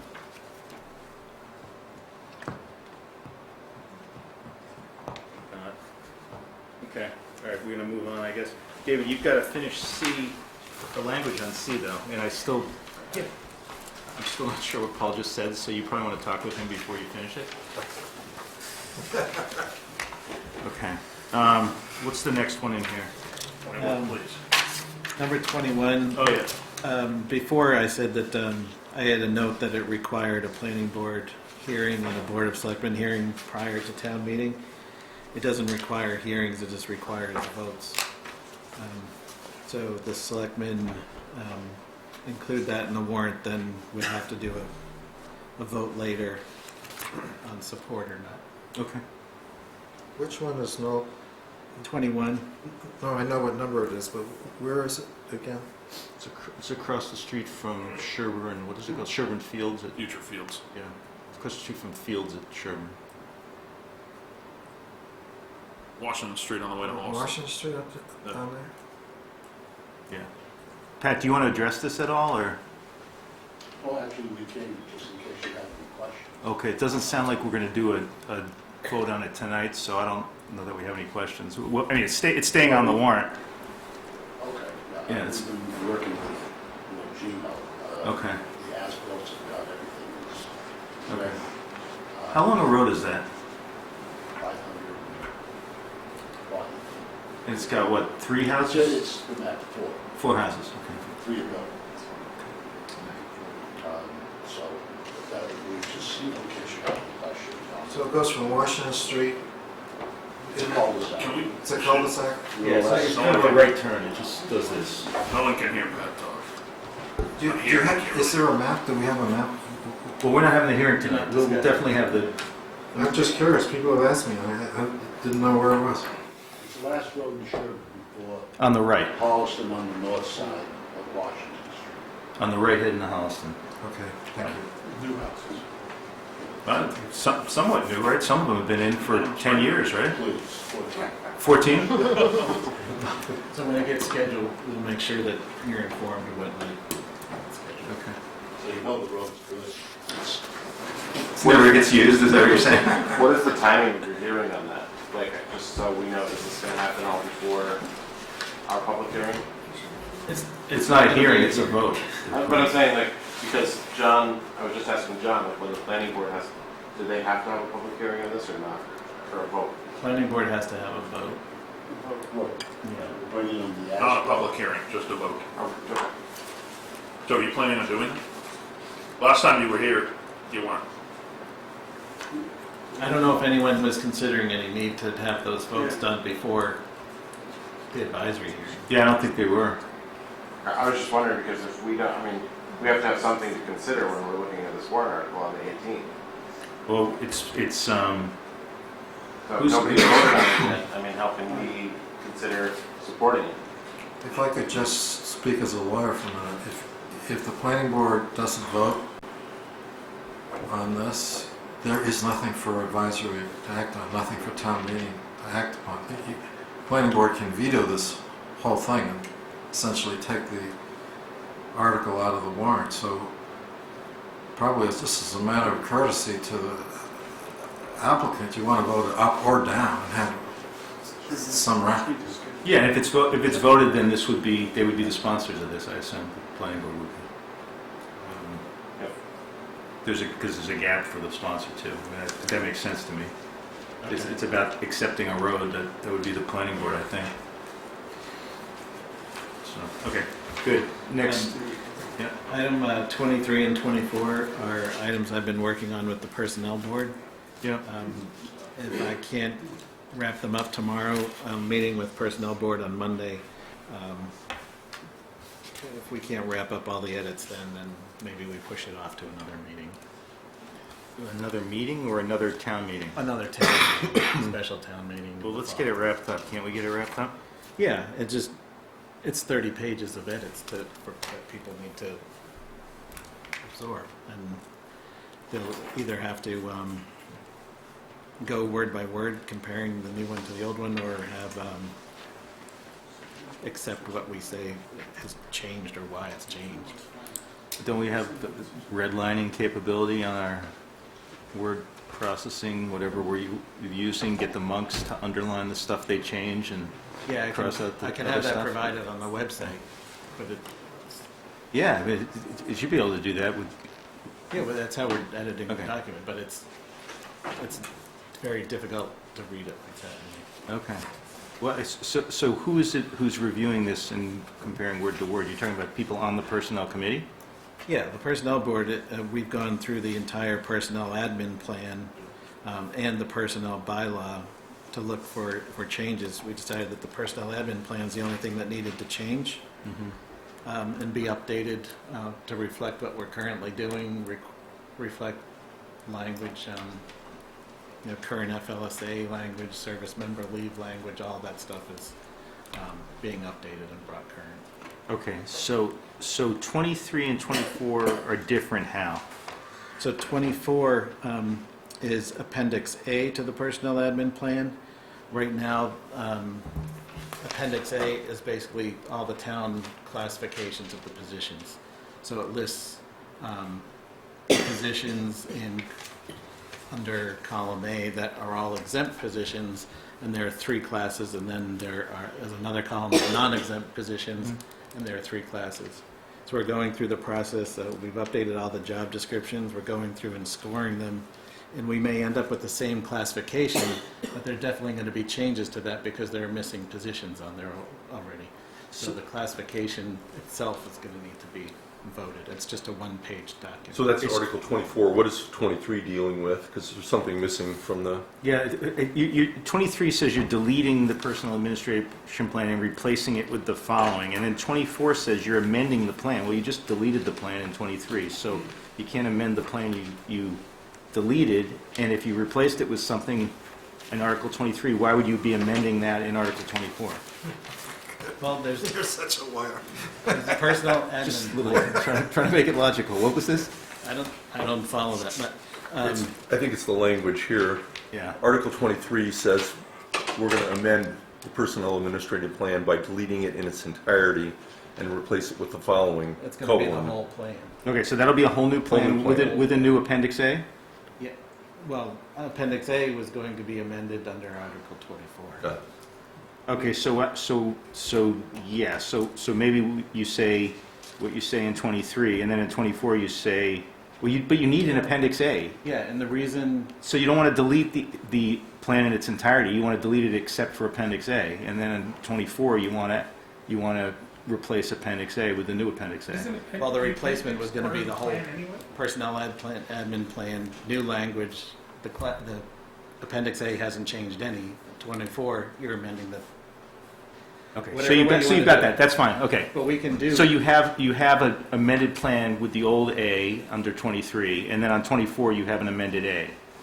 That makes sense? They're 24, yeah. Okay, good. But we could put it in one article. The reason we had it broken out was because maybe we just needed to update the classification. We're trying to keep it separate. But you can put it in one article. That'd be my recommendation, keep it simple. Okay. Delete the plan and replace, the appendix is part of the plan? Yeah, it is Appendix A. And to the so, personal but the bylaw. problem is if they vote against it because of the appendix, you've now lost out on all the personnel policy stuff in the front piece. Yeah, the problem with the appendix is it creates new jobs.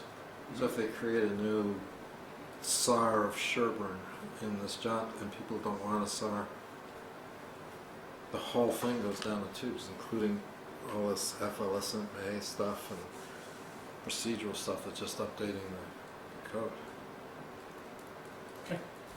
So, I think you got to keep it in, I think the way you wanted to do it makes sense now, but this doesn't really say what you just told us, David, that's the only problem. okay, we'll revisit the language. Yeah. The second one should just say to amend Appendix A to the personnel. Well, let's not draft it here. Chuck is, I think, already drafted it, so.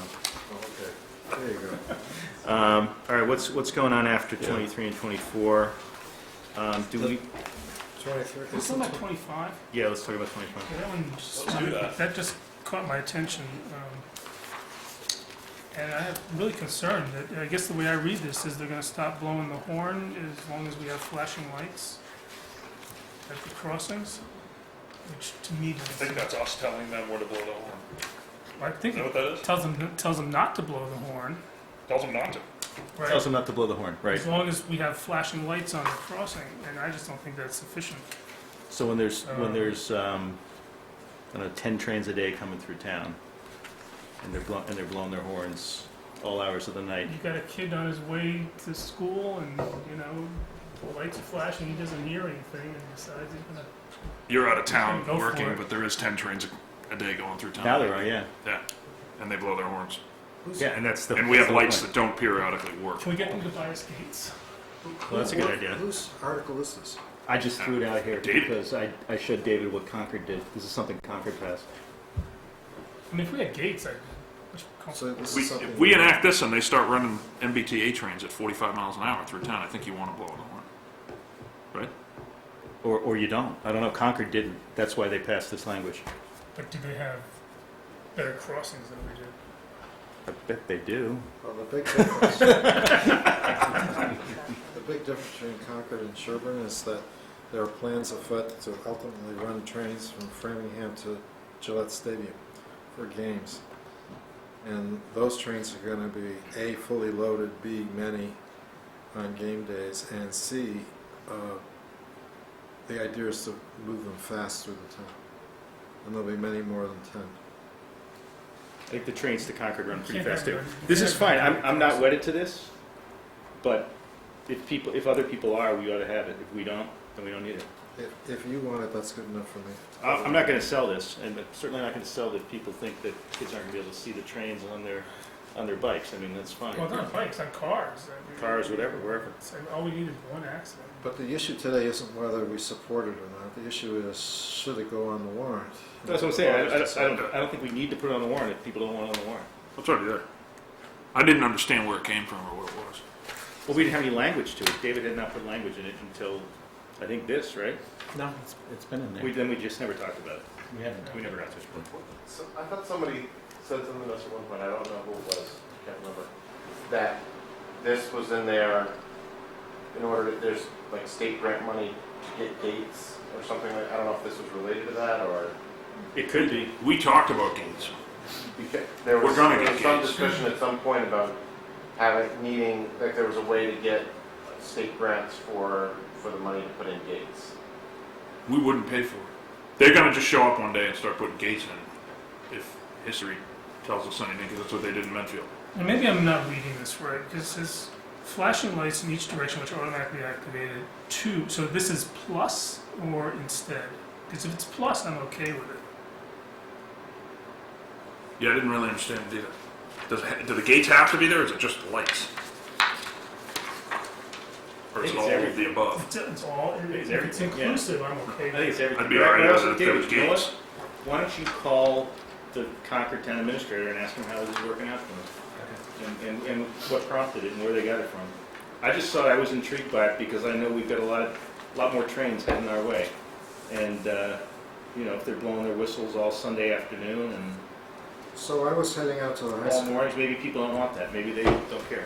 I was heading out to the high school, and I get to the train tracks, and the lights are flashing. So I'm sitting there waiting, and like 5 minutes goes by, and I'm thinking, I should gun through. I don't see a train. So I get out of the car, and looking up and down the tracks, and there's no train coming. So I go back in. Now this car's behind me, and I just got in the car, drove across the tracks with the lights flashing.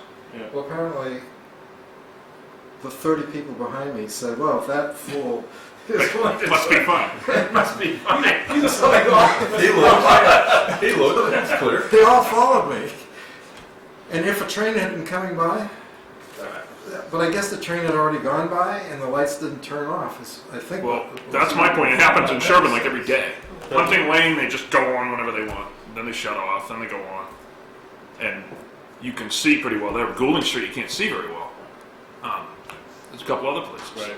You know, maybe they should fix their hardware and then we can talk about it. But if this is with gated That's what it crossings, says. then that's a little different. Yeah, it requires all 6 of them to be present. All right.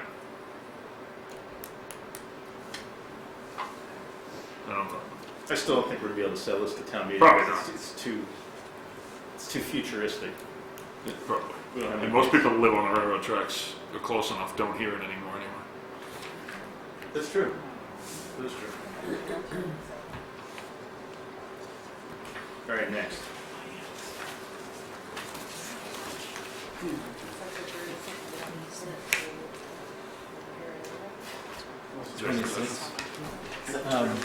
We don't. Nancy's not here anymore.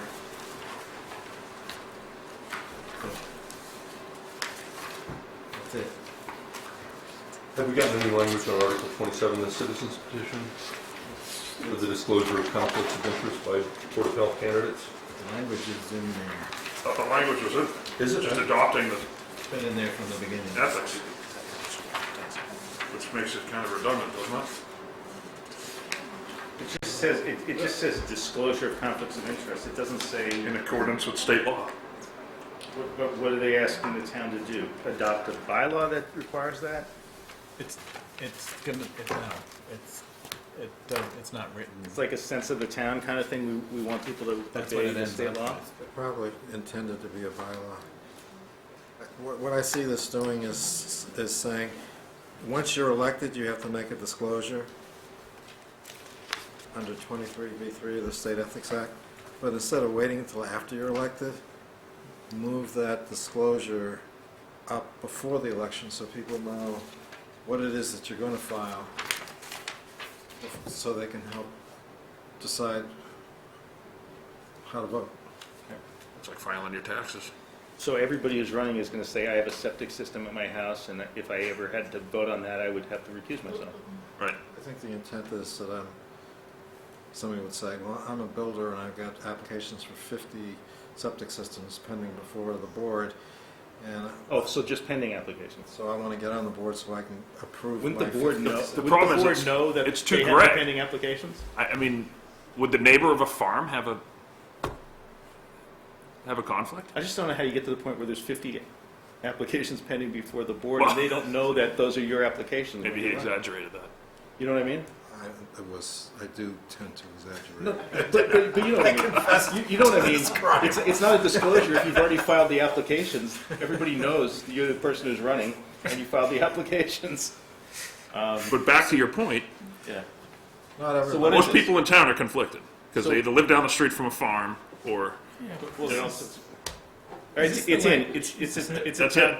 That's Okay. it. That's It's what we're done. voting on right here? Yeah. I think Chuck's question was a good one, because they really need to prepare a motion that's going to prepare a bylaw. So someone should, But that wasn't on the petition. no, but it's a citizen's petition, so it's entitled to some leeway. Well, it would be up to the moderator to decide whether they're changing it, requesting that would fit within what they had submitted their petition for. So we'll never get a chance to vote on it? Or we will at their hearing? Yeah. We don't know. Yeah, we would at their We're hearing. going to be considering it at the hearing. Yeah. Looking at MGLA Chapter 268A, Section 23, establishes standards of conduct for the State Ethics Commission to enforce and remove somebody. I don't see anything about a definition of conflicts of interest or disclosure, so I don't know what we're voting on. Well, who would enforce it anyway? 23B3. Doesn't make any sense. 23. B3. Who would enforce it? Who would come along and say, You couldn't. If somebody didn't disclose their conflict of interest and then got elected, their election to that seat would prevail over whether they disclosed. 268A, 23B3. At the point that they're elected, then they would have to disclose if they had a conflict of interest. right? As does everyone anyway, Right. for fear of the threat of a lawsuit. Right. But this was just intended Isn't that the enforcement? to move it up a couple of months prior to the election. Okay.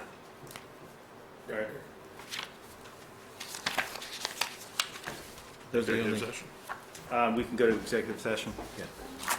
If we take a vote. Before we leave the warrant, we need to finalize the warrant, right? Yes. So do you think we've done enough so we can vote to finalize the warrant as before us with the amendments that we discussed, or do I think, we need I to have think another we, meeting? I think we can. With the Scrivener's edits. Yeah, I also think we can withdraw Article 25, though, because the more I look at it, the more I don't think it applies to Sherborn, because we don't have, that's my train whistle proposal, which actually got a lot further than I thought it would, without me realizing it. Did you have a Lionel set that had the whistle It was built supposed to in? be a discussion piece, but it somehow never got discussed and made it all the way through this far, which, I mean, I wish it had been something more devious than this. You almost made it. It's out of respect to you. When I read through this, I think what they were doing was they were trying to prevent particular intersections from having the whistle blown. So you were whistling in the dark here? I was. And when I raised it to David for discussion, we just ended up throwing it on this warrant spreadsheet for discussion. So So are you moving to dismiss your... I'm moving your- to take this off the warrant, basically. And you want to sanction the person that March put it on? 2nd. Me and Mark were going to support it. March 2nd, so You had it do we sold. have a vote on that? All in favor of taking this off? All right, great. So that's coming off. Okay, we have a vote to support the warrant as written with the amendments discussed tonight. And any changes to be made by town council and Scrivener changes by the town administrator and any numerical changes that are required by the town finance director. Okay, that's Paul's motion. Do we have a second on that? I'll second that. Any discussion? So we're going, that means we're supporting all of these capital. No, it doesn't mean we're supporting them. It means we're putting them in the warrant for discussion at the advisory. We'll have a meeting where we vote, probably on the 16th, or right there on the floor of the advisory meeting, we'll vote whether to support You them. guys have before met, like our public hearing starts at 8:45, and there's no you guys. Yeah. call We me got in. the meeting. Sometimes people are late because they're milking the cows or something. But other than that, We have a meeting prior to that one, which we 16th. could discuss. yeah, the 18th, 2 nights before we could, yeah. So that night you can take whatever votes you'd like to show support prior to the. Right, right. Okay, so you okay with that now? Yes. All right, all in favor? Great. Thanks, David. Thanks for getting it into even better shape than I realized. And now we are proposing to go into executive session. So I move that the Board of Selectmen enter into executive session to discuss strategy with respect to litigation where an open meeting may have a detrimental effect on the town's litigation position, to discuss the Gray Road LLC versus Zoning Board of Appeals in Town of Sherborn versus the Gray Road LLC, and to conduct contract negotiations with non-union personnel. I so declare pursuant to Chapter 30A, Sections 21A3 and 2, that discussion of both items in an open meeting would be detrimental to the town's position. The board will not return to open session. I need a second and a roll call vote. Second. Second by Mr. Colleen, Mr. Durensis, Votes aye. Mr. Yan, Aye. Mr. Colleen, All right. me, I, and Mr. Brandon. Yes. Okay, great. Having passed by a vote of 5-0, the open session is now closed. We will not be returning to open session. We are now in executive session.